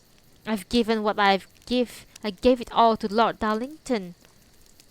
"Oh dear, mate. Here, you want a hanky? I've got one somewhere. Here we are. It's fairly clean.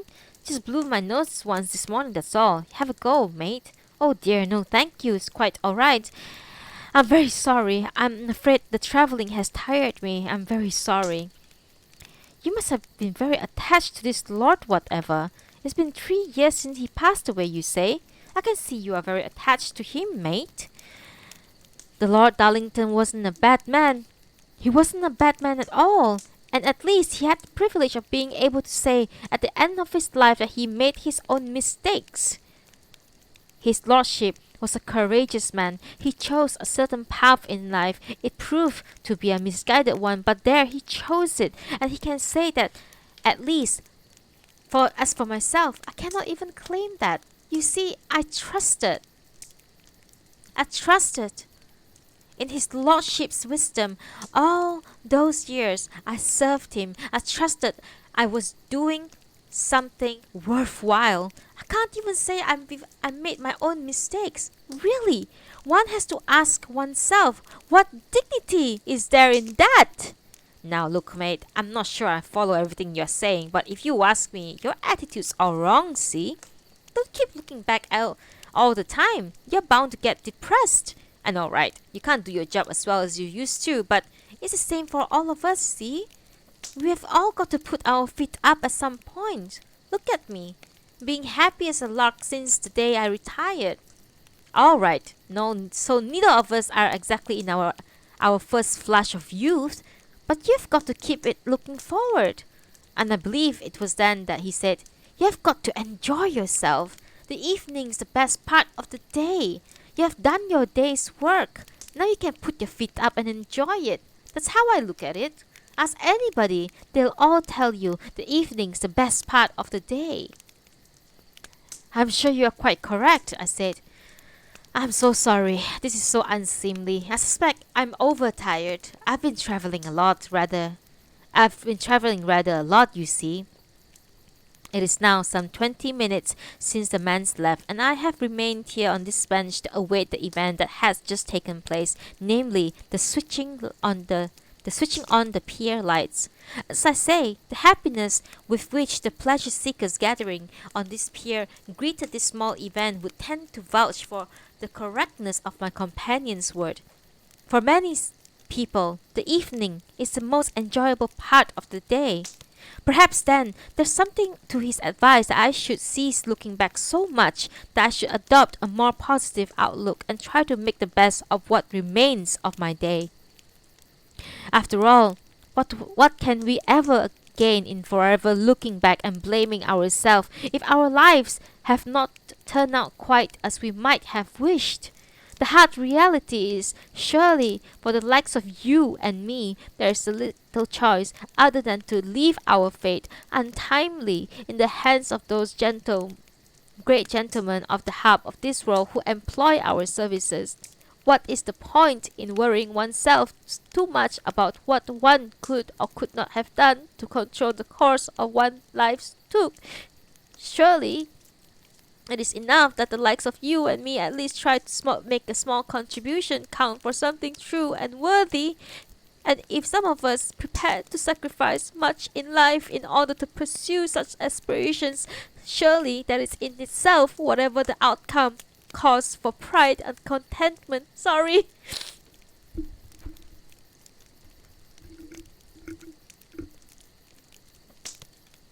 Sorry.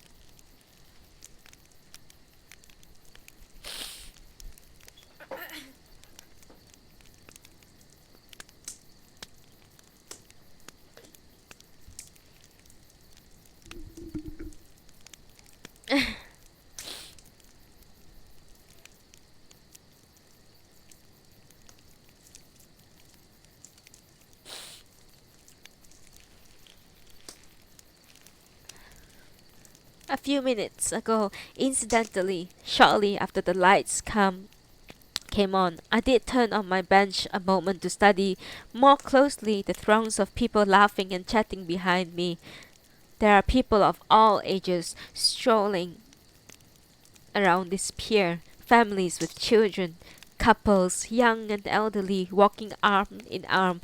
There is a group of 6 or 7 people gathered just a little way behind me, who have aroused my curiosity a little. I naturally assumed at first that they were a group of people out together for evening, but as I listened to their exchanges, it became apparent they were strangers who had just happened upon one another on this spot behind me. Evidently, they all had paused a moment for the lights to come on, and then proceeded to fall into conversations with one another.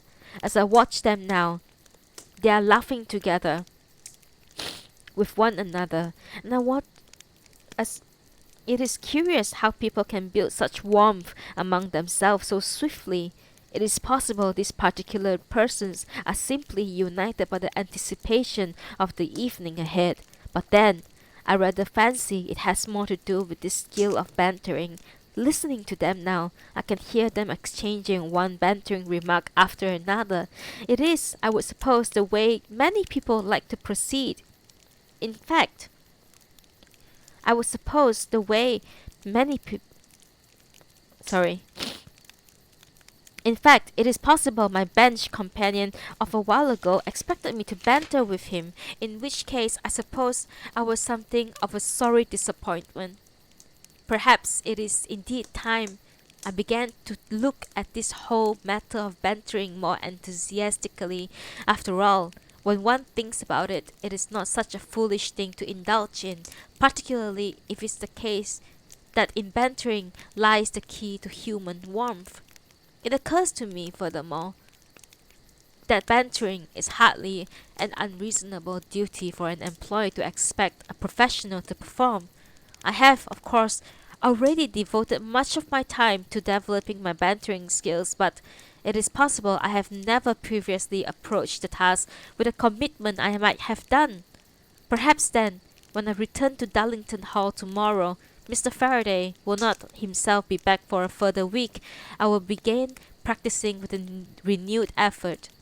I should hope by then, at the time of my employer's return, I shall be in a position to pleasantly surprise him. And that is the end of the remains of the day.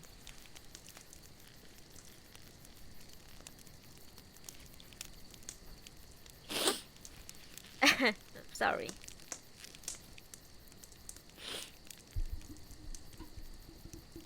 Thank you.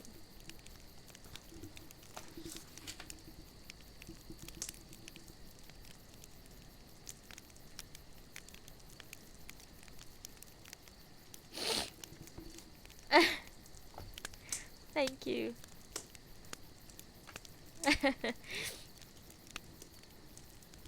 Sorry. It was too real for me at the end.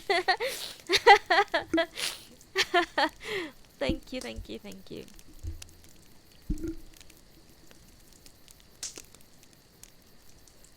I got caught up. Sorry.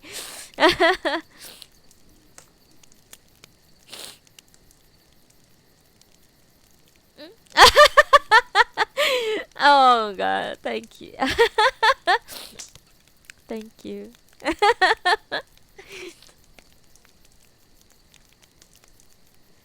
Thank you so much, guys. Sorry I cried. It was stupid, but I don't know why, but reading the passage is very, very painful. But that's the thing with reading, right? Like movies or all other mediums, you get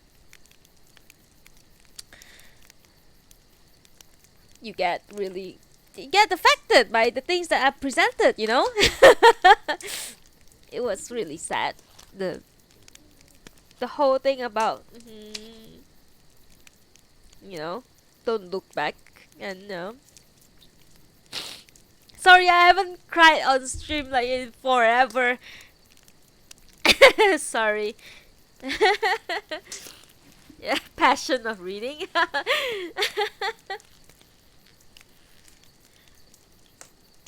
I don't know. I should read something. I really should read something more light-hearted, man.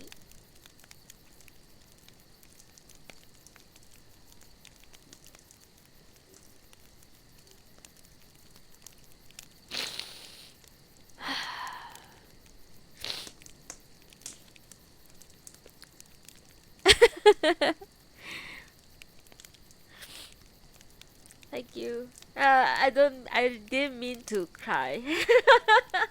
It just came out of nowhere as I read through the passages. Oh my god. Don't say that! My books are not wet. Do you think if I can sell the book with like Nuna's tears and then I sell it for like $50 or something, do you think someone will like buy it? You stupid idiots. Sorry. Oh my god.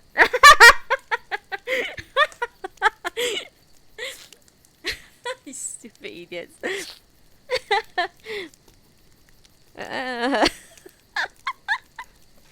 Oh my god. Let's read something more cheerful. There's actually a movie made from this book. I recommend everyone to watch it. I'm going to watch it myself as well. The Remains of the Day, 1993. Mr.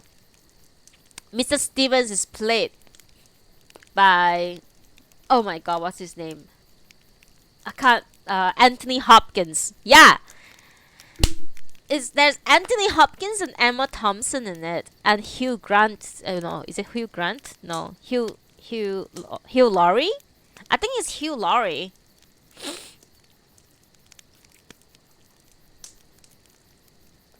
There's a movie from this. Go watch it. If the book is this good, I'm gonna say the movie is gonna be just as good. I don't know why I cry. It's so painful. I need to use Odin. Anthony Hopkins is Odin. What?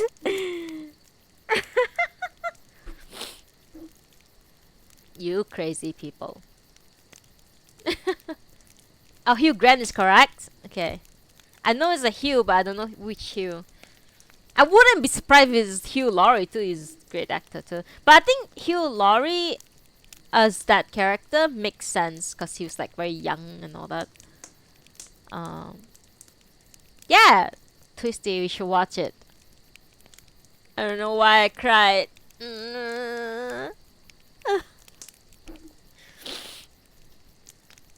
Okay, so I don't know. Like right now, I'm like I know that it's gonna be short, but it's actually quite a good pace. I think it's like an hour and a half of reading or so. I think. So oh fuck! Oh my god, my clock.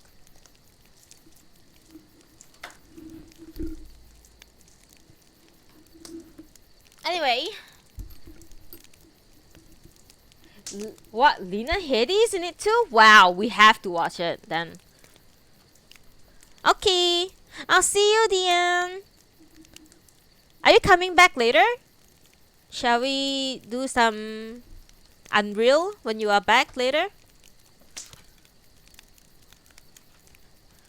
I'll see you later.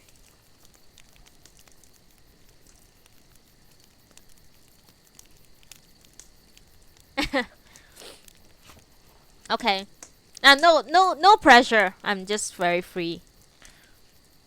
Anyway, yeah, Nata always fall asleep after I start reading.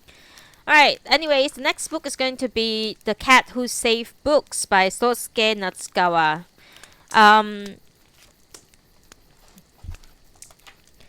Yeah. Sosuke Natsukawa, there is 5 chapters. Wait, 1, 2, 3, 4, 5, 6 chapters, sorry. So I'm gonna read 2 chapters per day. I'm not sure if I'm gonna do it next week. Because next Wednesday I won't be free. Maybe I'll read it when I'll be gone for 3 weeks. For a holiday in a nearby country. And I will be doing some IRL stream in real life streams. I used to do grocery shopping streams when I go for grocery shopping, so you guys will see that. And then maybe I'll read the book when I'm there. Yeah.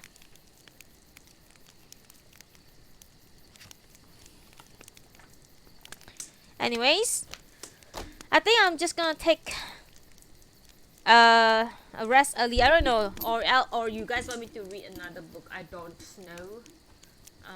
Let me know what you guys think. Not another.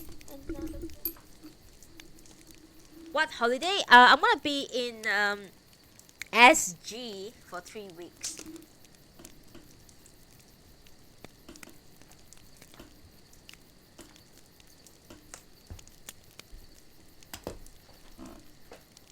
If you can decipher what SG is. Oh. Yes. I will do grocery shopping stream. So keep an eye out. But don't stalk me, please. Okay, do you guys want me to read another a short story or something?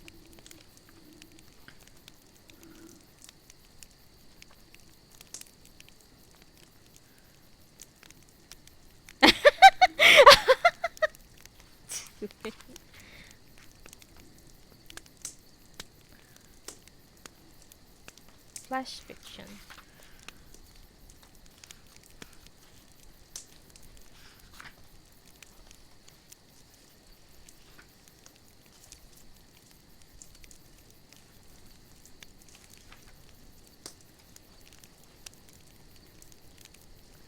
in the emperor's voice. I don't know what you're talking about. No, I'm not gonna read it. Oh, Swiss roll. The tragedy of Darth Plagueis the Wise. The Star. No, I'm not going to read anything Star Wars. Shh. No.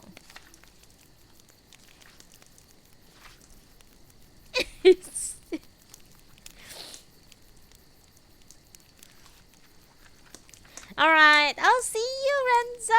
Thank you so much for the follow. Peculiar children. Thank you so much for the follow. Really appreciate it.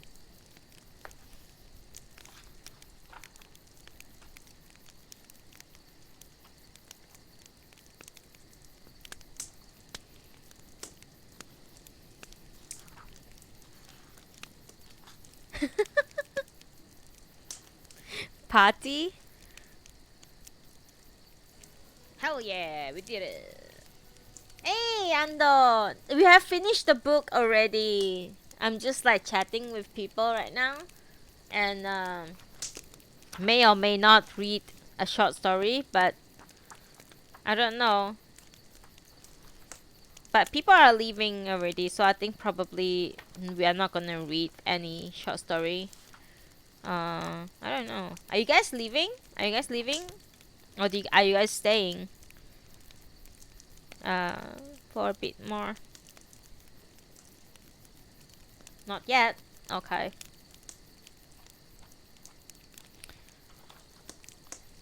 I'll read one. Sorry. Do you guys know this writer called Shirley Lim?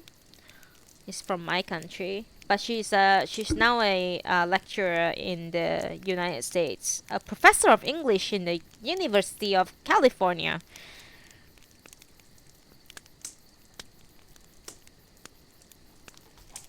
Okay.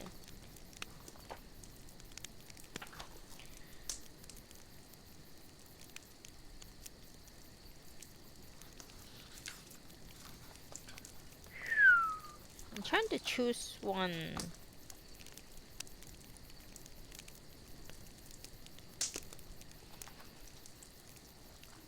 Okay, this is a short story by Shirley Lim.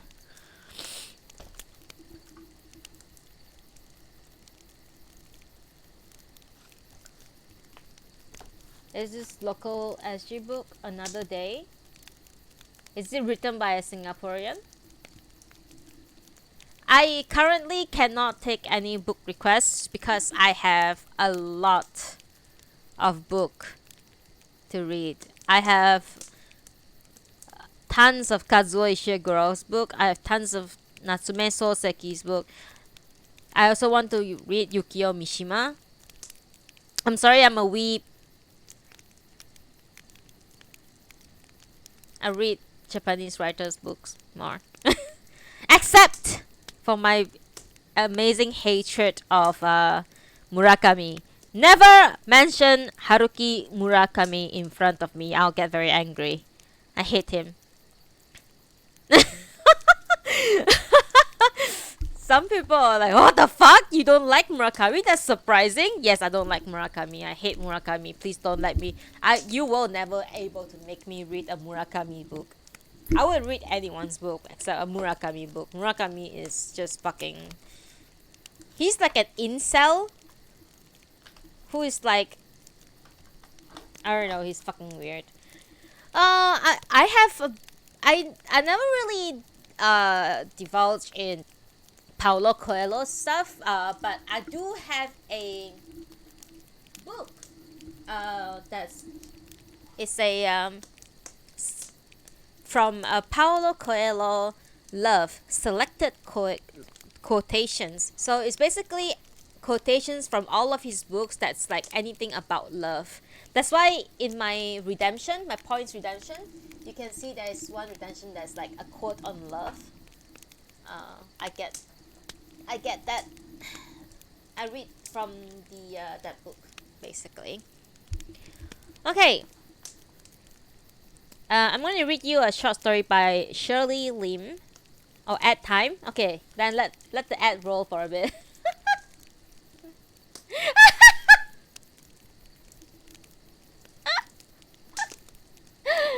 sorry. I really did my best. Like I put my ads like once an hour or something. I don't know. Dude, I put so much hours into this shit. I have to run some. Yeah, maybe it's time to stop. Ha ha ha.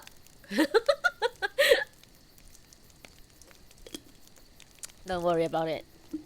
Don't stop if you don't have the money. It's okay. I'm doing this for free. Cause I like reading. But if you like to sell, of course, I can't stop you from subbing. But yeah, do what you want, man.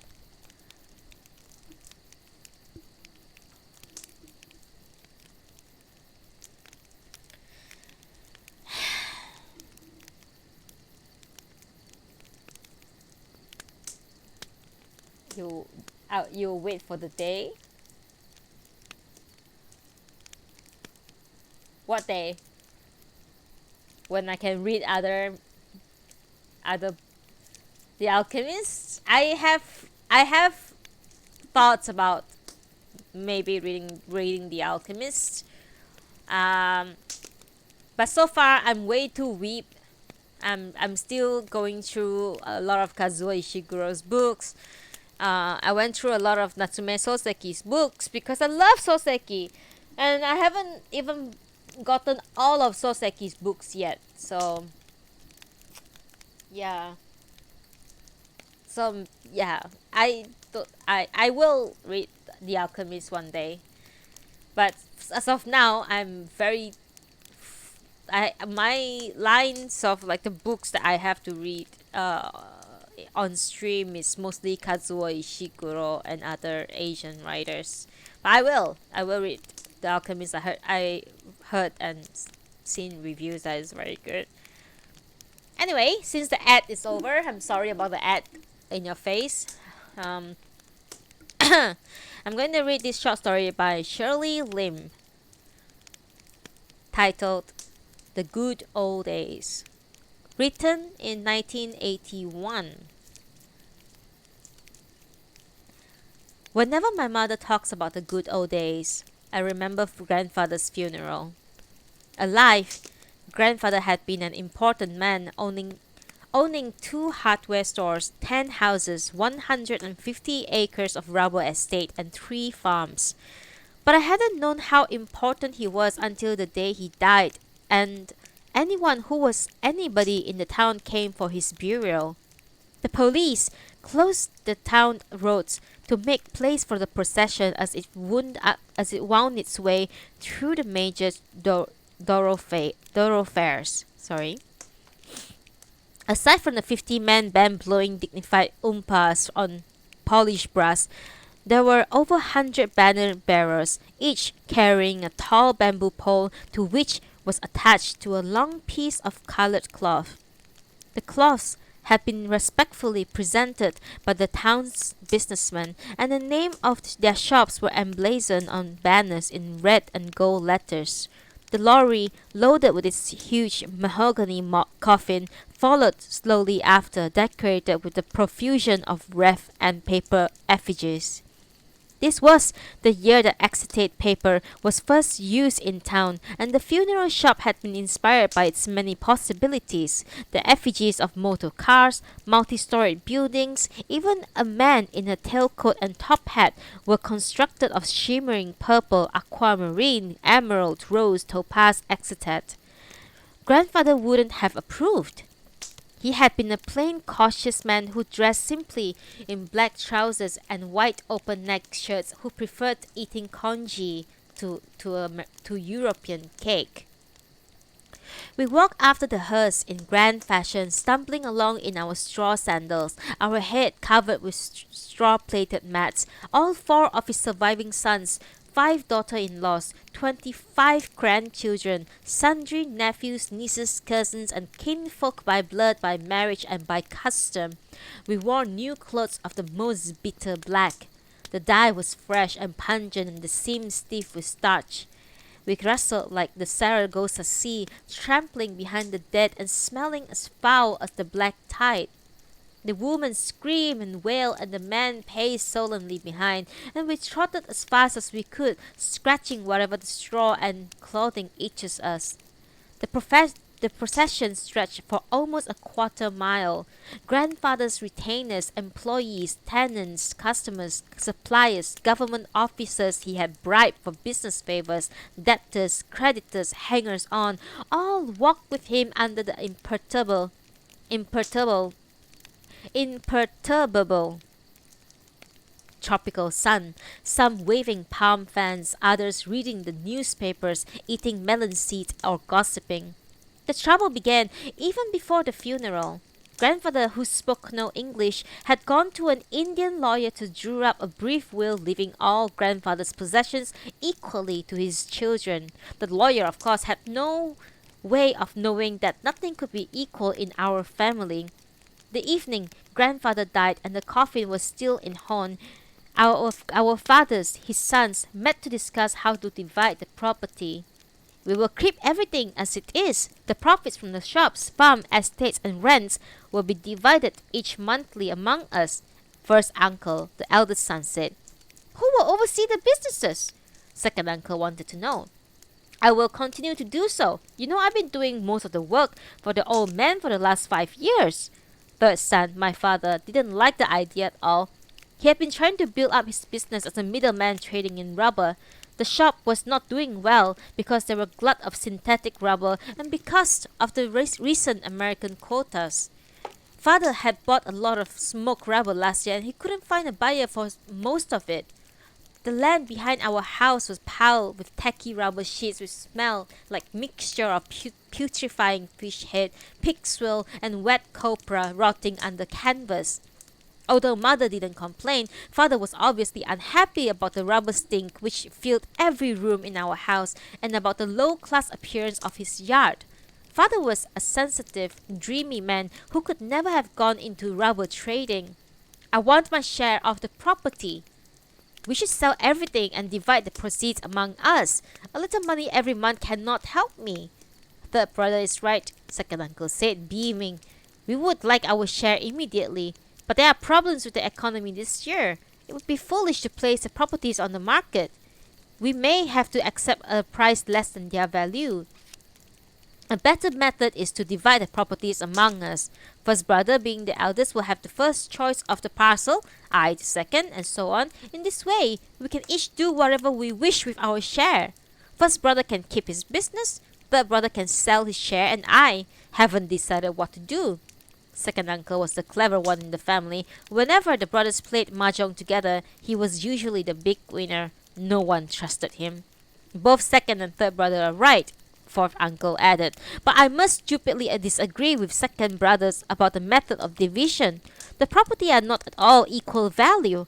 The last person choosing will end up with the least. If we don't sell, then I would prefer to use a lottery system to decide who should choose first and who last. In this way, we can try to be equal as the old man wished it. At this point, according to father, the meeting broke up into shouting matches and only the presence of grandfather's body in the next room prevented them from pushing and hitting each other.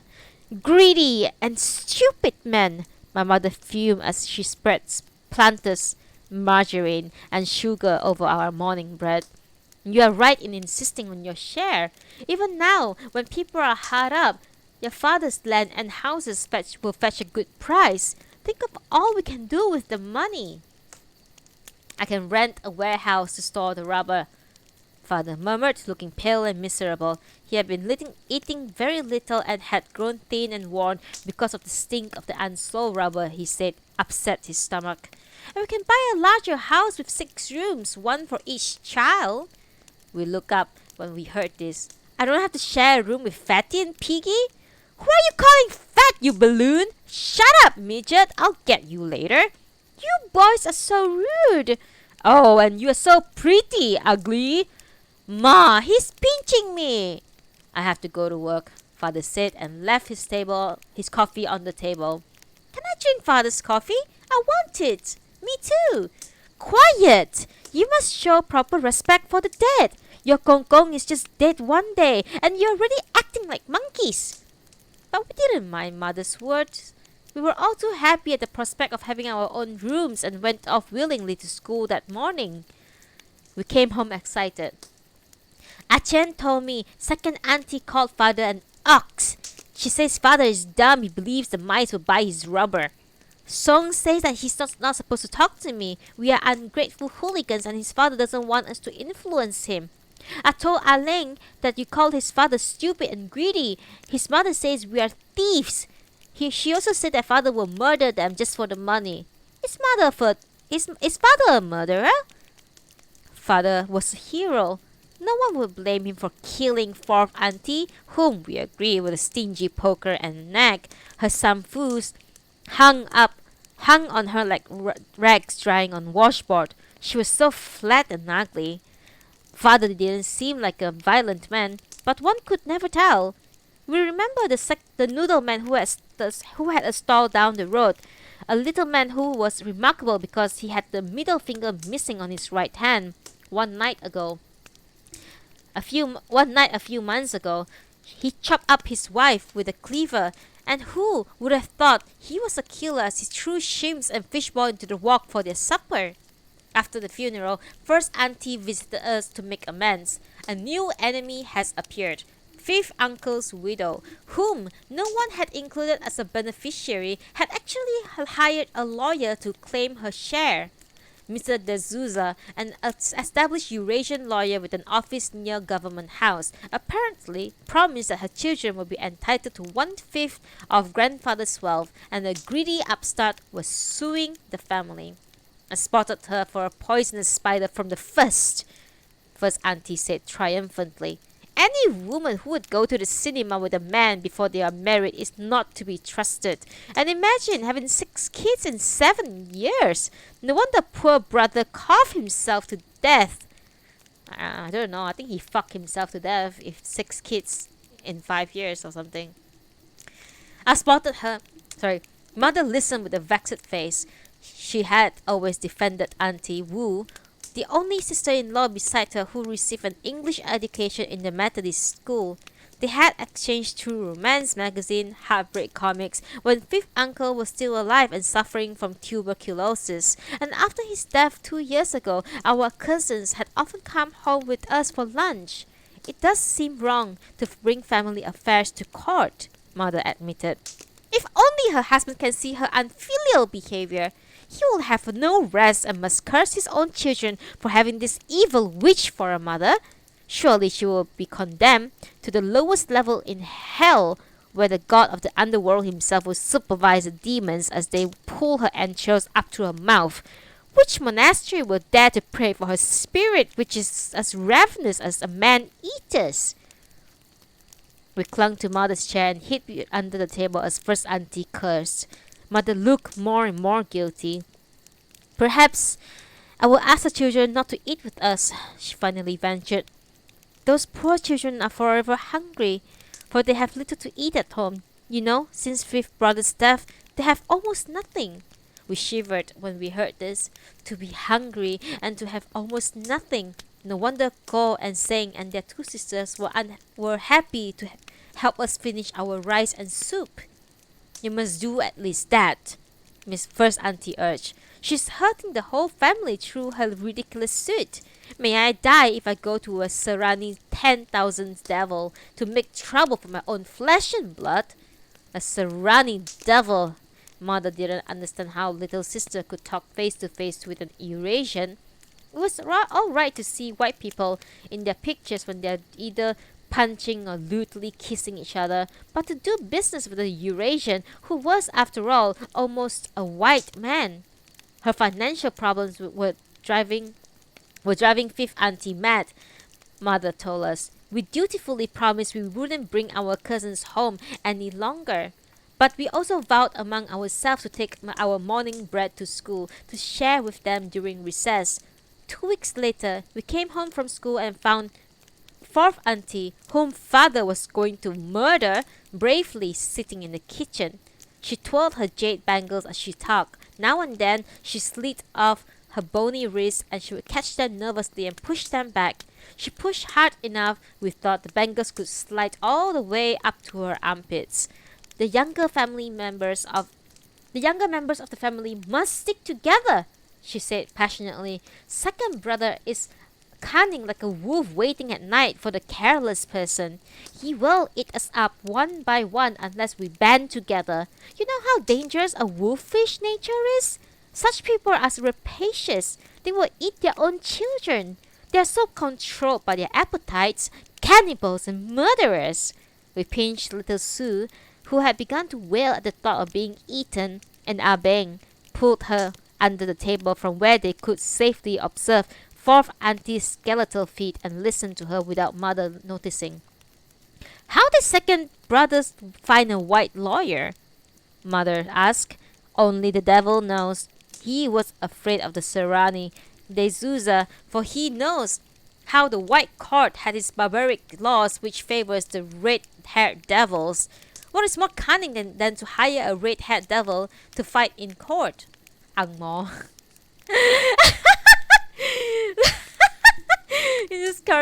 It's just Ang mo, red-haired devil, right?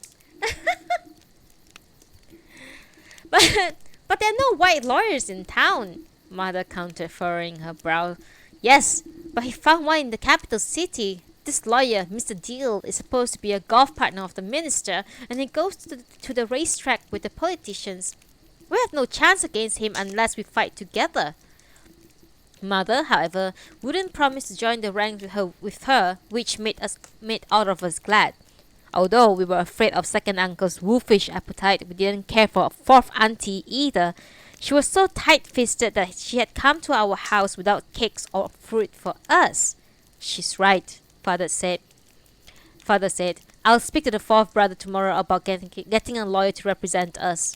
We kept very quiet and raised our heads out of the bed in order to hear more clearly. Often, when our parents thought we were asleep, they would have long conversations about scandals, villains, and escapades from their youth. Then we kept ourselves awake as late as we could, listening to them whispering and chuckling. And many times as we tumbled into warm slumber, we would be dreaming already of drowsy grown-up stories about half-known actors, gods, and demons alive in our town 20 years ago. We'll have to go to C.S. Tan, I'm afraid. He's a good friend from high school days. He'll charge a reasonable fee for old time's sake, but he has no experience with the big sharks. Most of his clients are immigrants from China applying for citizenship. He has become almost as much of a salted cabbage as they. But he knows the law, and he understands Chinese families better than the Serrani or the red-hat devil. You're making a good choice, Mother whispered. We heard the bed creak. If I had the money, I'd find the white lawyer also. Once the case is settled, you'll have the money. We won't need a lawyer then, no. With the old man's money, I'll start a grocery business. I'll get rid of the rubber and open a nice shop selling tinned food, dried meats and vegetables and sweets. Nothing fresh because fresh food rots if it doesn't sell quickly enough. Father spoke confidently. Everyone has to eat. It doesn't matter how bad the economy is. People can go without shoes or cars and certainly without books. But everyone has to eat. A grocery shop will do a splendid business. How clever of you! Of course, a business selling food can't go no wrong. We secretly agreed with Mother. What a wonderful day would be when Father finally sells off the rubber and we can all eat our meals without having to hold our noses, we thought. A grocery shop selling sweets. We dreamed about English toffees, Cadbury chocolates, chewy Alsots, and yellow lemon drops, to be surrounded by tall, fat bottles of striped bull eyes, green mint dusted with confectioner's sugar, and gleaming white licorice sleeve shelves full of sugar wafers, nougat bars, colorful rock candies, and boxes of chocolate-covered Brazil nuts. Our stomach began to growl, which started Suching laughing and little Sue crying, and Mother came out and shushed us. A few days later, as we were having lunch, Mother hurriedly began to clear the table. Your first auntie is coming up the road, she explained. I hope she's not angry with me because your father went to a lawyer. I'm sure she'll scold me for having such an untidy house. I'll make tea and Ho Beng will run to the store and buy some biscuits. First auntie was more sorrowful than angry. She spoke her mind even before the tea was served. Tell me, Why must the brother waste his money on lawyer? Young people act foolishly when they don't save. Besides, you don't have that much to throw away. I'm thinking only of for your own good. My husband knows that as the eldest son, his rights come first. He isn't concerned. But I'm happy to see how estranged. But I'm unhappy to see how estranged we have become. Mother began to cry. You are young, first auntie continued after drinking her tea. It's easy to overlook your obligations, but the young must support the old. As the Taoists taught us, the heavens are carried by the lowly turtle. What would happen if the turtle refused to carry the universe because it was too tired or preferred to do something else? Tua Pekong, the supreme deity himself, would no longer be saved. The moon and stars would fall into the ocean and the sky would crack open and leak its venom onto the world. Mother cried even harder. Little Sue clung to her blouse and Abeng and I scowled at the thought of the wicked turtle. First, Aunt scowled back at us. See how your children learn from your behavior.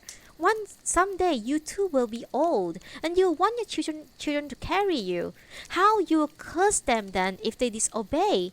May they be dead pigs, vile worms, strangled at birth if they do so. Mother wiped her tears with her sleeve, gave little Sue a biscuit, and told us to take her outside to play. As soon as first auntie left, she took us to visit fourth auntie in her large wooden house in Green Lane. Didn't she tell you eldest brother has hired a lawyer also? Mother was sitting in the fourth auntie's living room, drying her eyes when fourth auntie broke the news. Here you are, crying because you believe we shouldn't upset our elders, and there she was, the lying lizard, leading you all the time. Fourth auntie scolded, looking annoyed at us as we fidgeted on her hard wooden chairs. What a state you are in! Hair uncombed, blouse untrampled, and your children overexcited. And for what? First auntie is a vulture. These birds can smell a corpse from 100 miles away and will approach a roof even when the man below is unaware he's dying. You know she can't be trusted. A lawyer? Who? Mother stood up indignantly, and little Sue slid off her lap. Oh, Mr. Das, the same man who drew up grandfather's will. But I thought he died last year. No, he was hospitalized for chronic kidney trouble.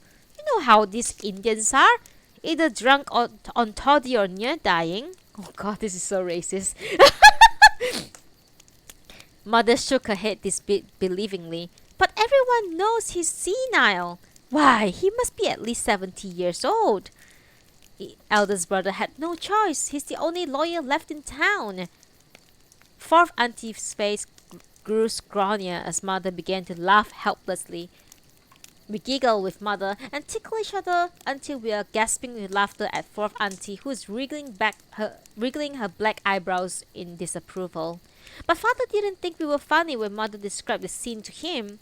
The children don't understand how serious the situation is. CS told me that it will be at least a year before the case is decided.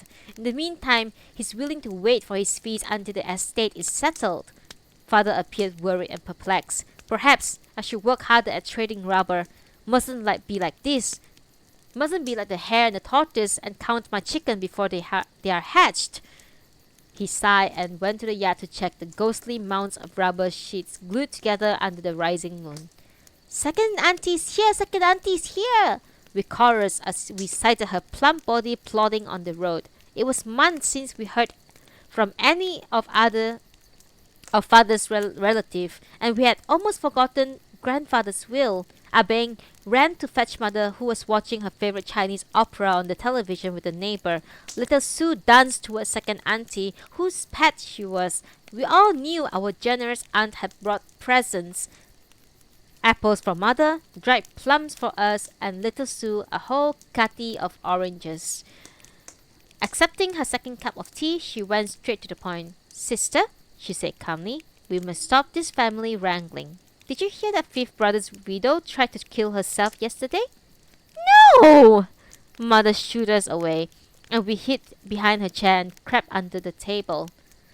Why would you do such an unspeakable act? Who would care for her children? Second auntie chewed another biscuit and smiled. Of course, fifth brother's widow didn't consider this question because she tried to end her life. Her eldest boy came to my house crying. Apparently, she tried to hang herself from a rope tied to the cradle beam, but the rope was too long and she only managed to give herself a good choking.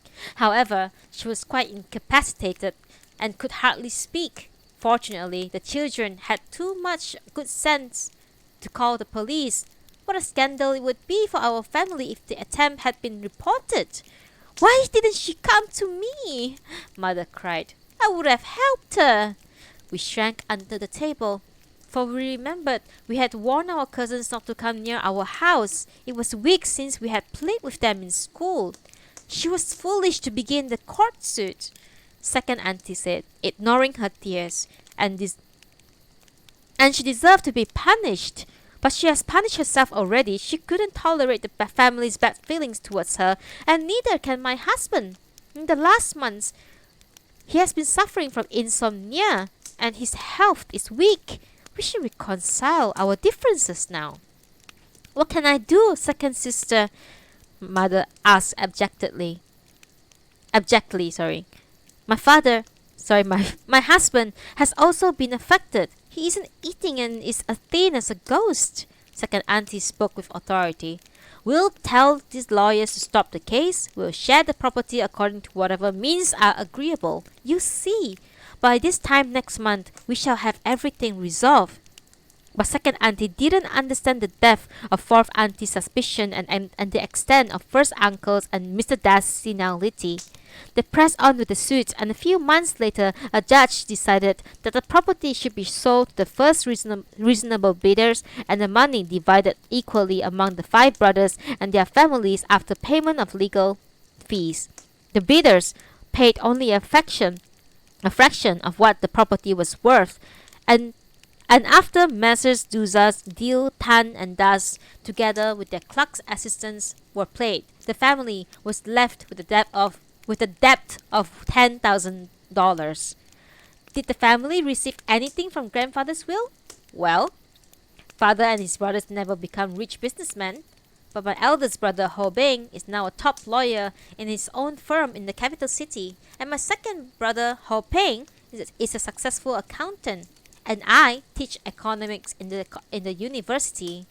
About once a year around New Year's season, my mother, who lives with me, gets a longing return to the hometown to visit relatives and talk about the good old days. And that's when I am particularly reminded of the grandfather's funeral.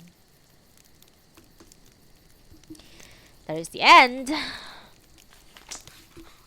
of the good old days, written in 1981 by Shirley Lim.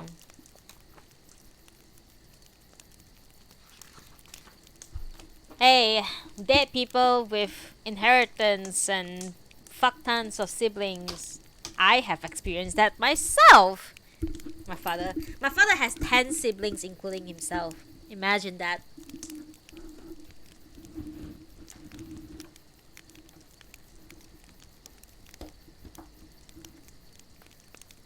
Thank you. Are you surprised that I do reading session, Piao? Because I think the first time when we met, we were just reading.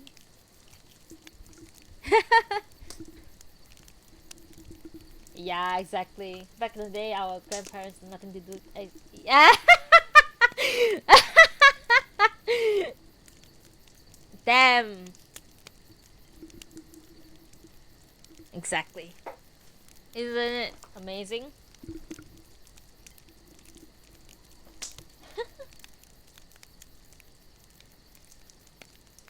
Oh my god. That's not a bad reading happening on your cousin's side. Oh. Well, for my family, it wasn't when my grandfather passed, because when my grandfather passed away, he was a broke man, so there was nothing to be divided for. But when my grandmother passed away, and she doesn't even have that much to give out. Like she doesn't like she doesn't. She really doesn't have a lot to give. But still, sorry. My family members, the greedy ones, were like, we want every little piece of it, and it was like so stupid. I hate adults. I mean, I hate boomers. Basically, the end of the story is I hate boomers. Fucking hate boomers. They are so stupid and useless, and they think they always. Why would you fight over like a few hundred ringgit? You know? Oh shit! I just say ringgit. It's okay. Everyone knows where I'm from. Don't stalk me, please. It's so stupid. Like for my family, we all were like, we. I mean, except my dad. Maybe my dad is like a bit like, hey, when are we getting the documents for those things and this thing and that thing? You know, that kind of thing. The kind of rushing things out. Um, on our side, like as the grandchildren, we are like we don't want money from grandparents. We don't care. We can take care of ourselves. We are not looking to get money from a dead person. You know, it's like it's stupid. Yeah. And another thing is that when old people die, I don't know why, but to me, like if an old person live up to like I don't know 80 or something, and during I don't know, for me, if they live up to that point in life and they are happy until the day they die, I think we should celebrate their death instead of mourning. I remember during her funeral, we were like my side of the family, we were like cracking jokes and everything, and also because my elder sister was really close to my grandmother, and she she used to visit my grandmother like every week until like she had a divorce, and then after that she couldn't really she couldn't because my grandma always asked her, oh, when are you having grandkids, like, oh, when are you going to when are you going to have a baby, that kind of thing. So my grandmother was like really looking forward to have a grandchild from my elder sister, but she didn't have any because she was like getting a divorce from her husband at the time. So when she was divorced, she felt so, I don't know, like ashamed or something, that she stopped visiting my grandmother on a weekly basis and only go there like once every few months or something like that. And towards the last 2 weeks of my grandmother's life, I told her that, hey, grandma got hospitalized. Do you want to visit her? And then she was like, yeah, maybe. And then I think she didn't visit her in the hospital. And then when she got discharged from the hospital, I told her that, oh yeah, by the way, grandma is discharged from the hospital. You should go visit her. And she was like, okay, like she hesitates because every time she meets my grandmother will ask her about marriage, about her marriage, about babies. My grandmother wants grandchildren, but she don't have answers for her, and she doesn't want her to know that she divorced her husband, that she felt so ashamed to go see my grandmother, and my grandmother passed away without her visiting her in the last 2 weeks of her life. And during the funeral, obviously my sister was extremely distraught, and me and my brother are like kind of the jokester in the family, so we try to cheer her up as much as we can in a way that don't be sad, grandma is now at a better place, like she's not suffering anymore and she's at peace now and all that thing. My sister was very distraught, so we were like kind of like to me and my brother is like, we should celebrate her life. She has been like alive for like 81 or 82 years, and she had a very eventful life. She has 10 children, she has multiple grandchildren, that kind of thing. So we should be happy for her. And so my brother and I's attitude during the funeral were like, we are very jokey. We like kind of like crack jokes a lot. mainly because we want to like calm my sister down because she was so distraught that she didn't visit my grandma towards the end of her days. But I heard, I like overheard from like uh, my cousin that some of the auntie and uncles were like very angry at us for like being so happy that our grandmother died. Like, we're not happy that she died. I mean, first of all, like, okay, first of all, we're not very close to her. So, honest, and at that time, unbeknownst to me, I was deeply, deeply, deeply, deeply depressed. Um, I don't know if y'all have ever been depressed to the point that you are so numb that you don't feel anything. My grandma's pass away was definitely a turning point for me because that was when I felt like there's something wrong with me because I don't feel sad at all. Like, I don't feel sad that she's dead at all. And I remember at the time, my brain was thinking, my grandma really afraid of dying? That she's so pantang with everything that she doesn't want to have an 80th birthday celebration because she's very pantang. I don't know how to say pantang. Superstitious. Yeah. Very superstitious that, oh, if you celebrate 80th birthday, you will die the next day or something like that, right? Old people superstitions. So when she passed away, yeah, exactly, desensitized emotions. Like, I have no emotions at all. Like, I didn't feel sad, I didn't feel happy, I didn't feel anything because I was so depressed to the fact that to the point that I was so numb of any emotions. So that was definitely a turning point for myself when my grandmother died. But what I'm trying to say is that we are not happy that she fucking died, bruh. We are trying to make, we are trying to celebrate her life, number one. Number two, and make my sister feel a bit better because she's so regretful that she didn't visit her. Like, she's very close to our grandmother, you know. The only person in my amongst my sibling who is close to my grandmother is my sister, my elder sister, and she was really distraught, and we try our best to, like, make her feel better about the situation.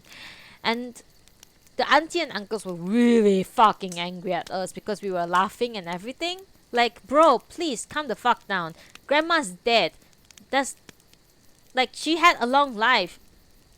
Long prosper life. Yes, she's not the healthiest person, but she had a stroke in 1980 where half of her body was paralyzed, but she can still shower herself until the day she died. She is that strong of a woman. And if she passed away because of old age and everything, it's just her time. And why not just celebrate that? Celebrate this strong woman who gave birth to 10 children and could still cook for us whenever she wants to. But yeah, I don't see funeral as something to be mourned for. But yeah, I remember when they pushed grandma's coffin into the incinerator. Do you? I don't think you call that incinerator in the. I don't think you call it incinerator in the funeral parlor. But basically, the thing that heats up and burn the coffin. Yes, the cremation. Yes, but the place where they burn it, what's it called? Incinerator, right? Incinerator sounds too. Yes, yeah. Fire for.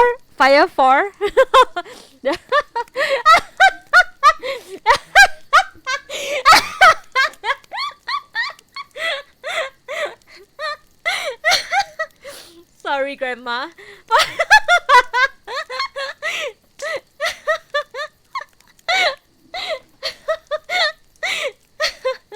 So, but I'm just saying.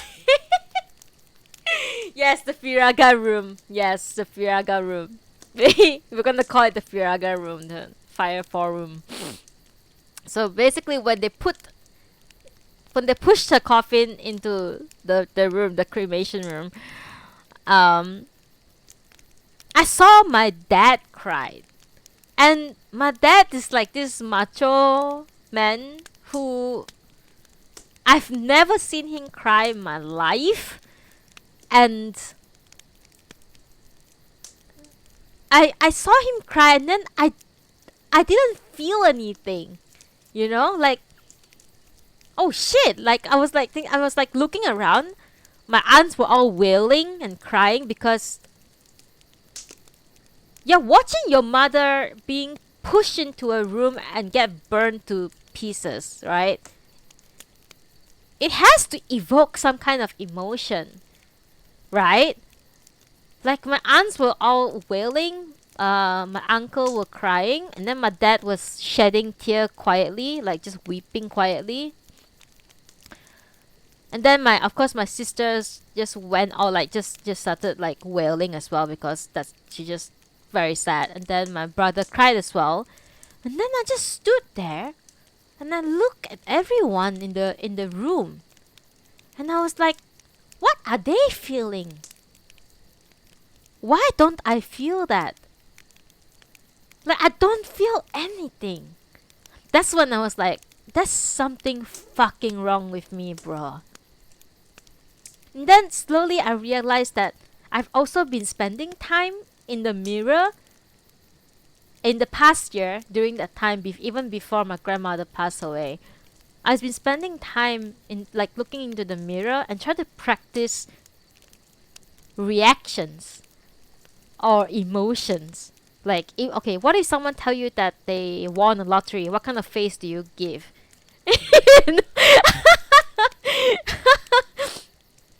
So slowly, I just realized that there's something wrong with me, and then I went.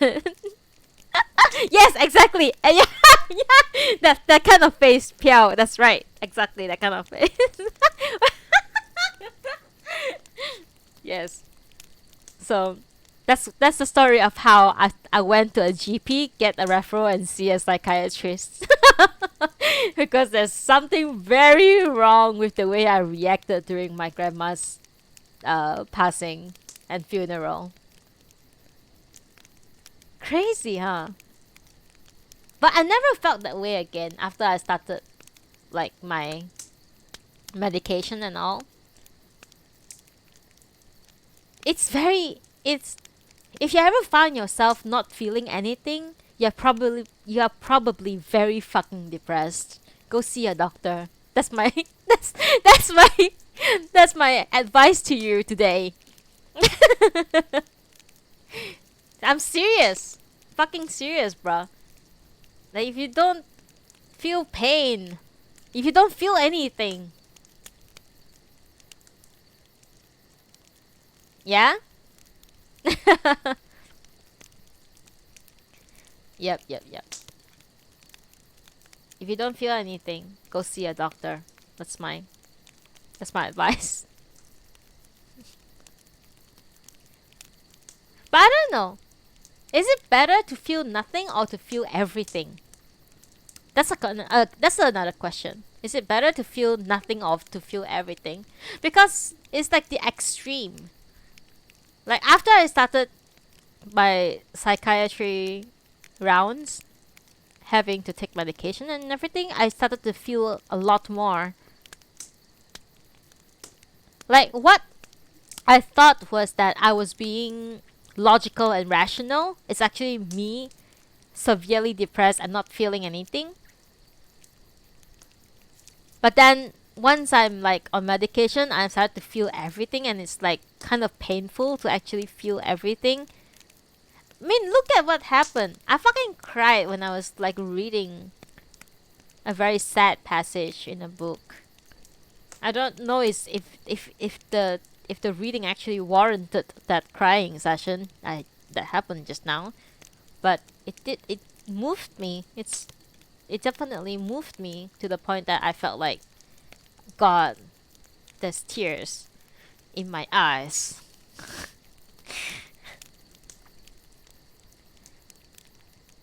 Yeah, yeah, I agree. I agree. I agree. It's not that I disagree. I'm just asking whether if it's better if to feel nothing or to feel everything everywhere all at once. No, they're kidding.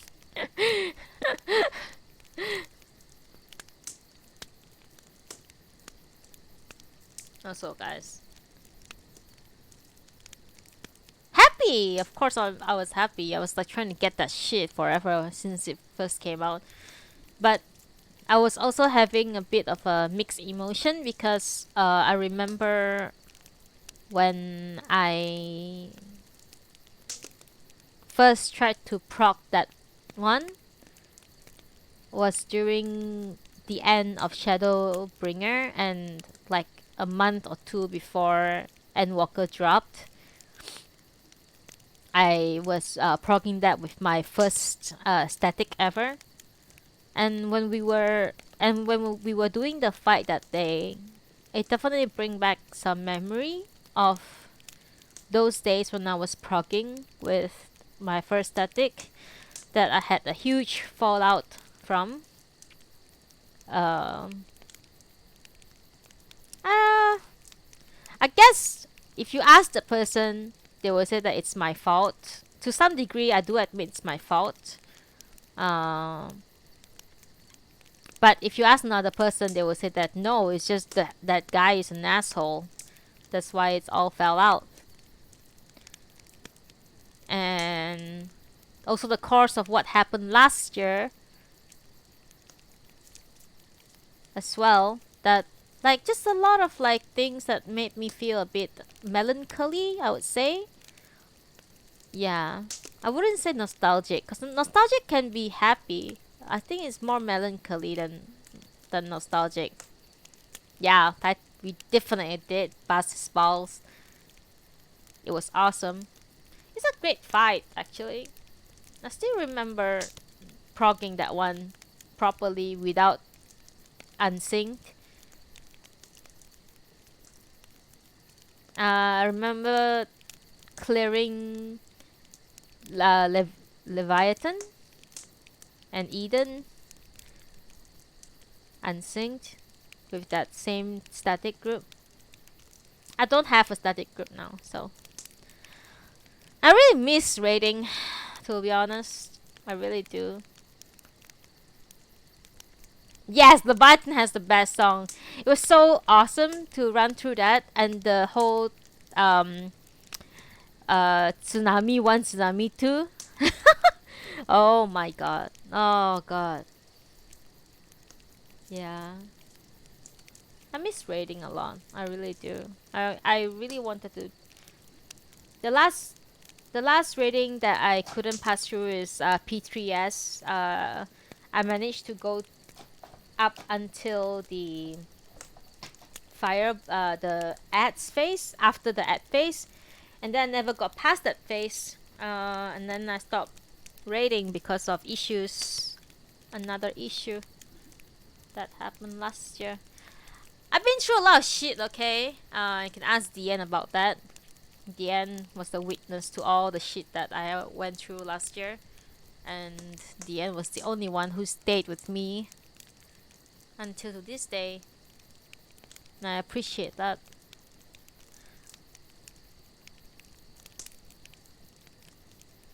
It was tough. Last year was really tough. 2022 was not a good year for me. It was terrible, in fact. It's terrible. Anyway, guys, sorry for the gloom and bloom. Anyway, I'm gonna go eat my lunch now. I hope you guys will go grab lunch as well. Thank you for listening to my story. Thank you for listening to my reading and also listening to me talk about my life. Yes, let's get the Eden mount and the Rameau mount. Okay, Piao? Just invite me whenever you see me online. I mean, I'm always online. I never really log out. But next month I'll be logged out for 3 weeks because I won't be here. I'll be in your country next month, sorry. Oh, next week is next month, right? Oh my god, Jesus Christ. Yeah, let's raid. Just invite me, man. and DN. If you see DN have a party finder, just join us. We are doing some stupid shit. Usually.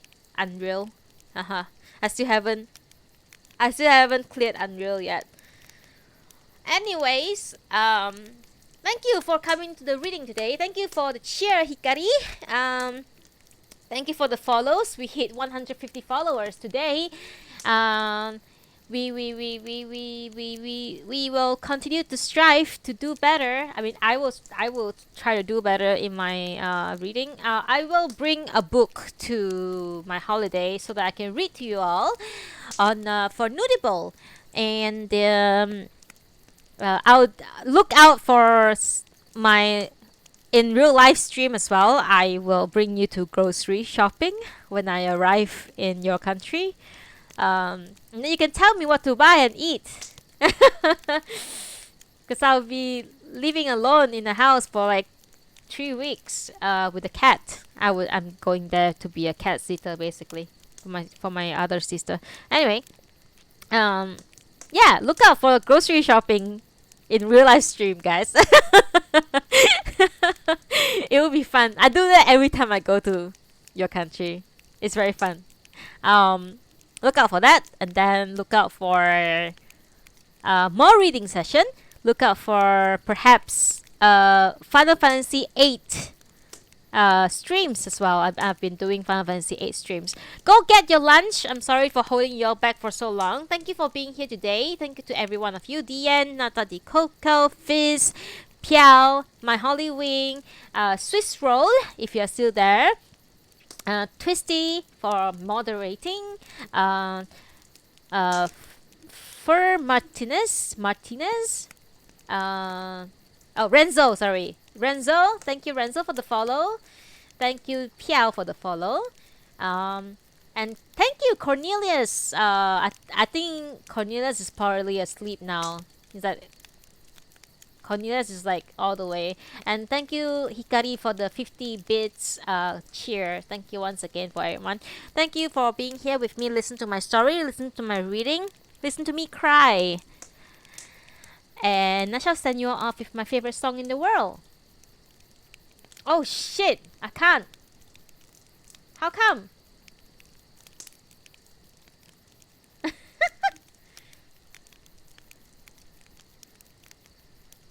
Wait, I can't. I have to wait. Hang on. What the fuck happened? Have you ever had a dream that you could do skip do skip you want do skip.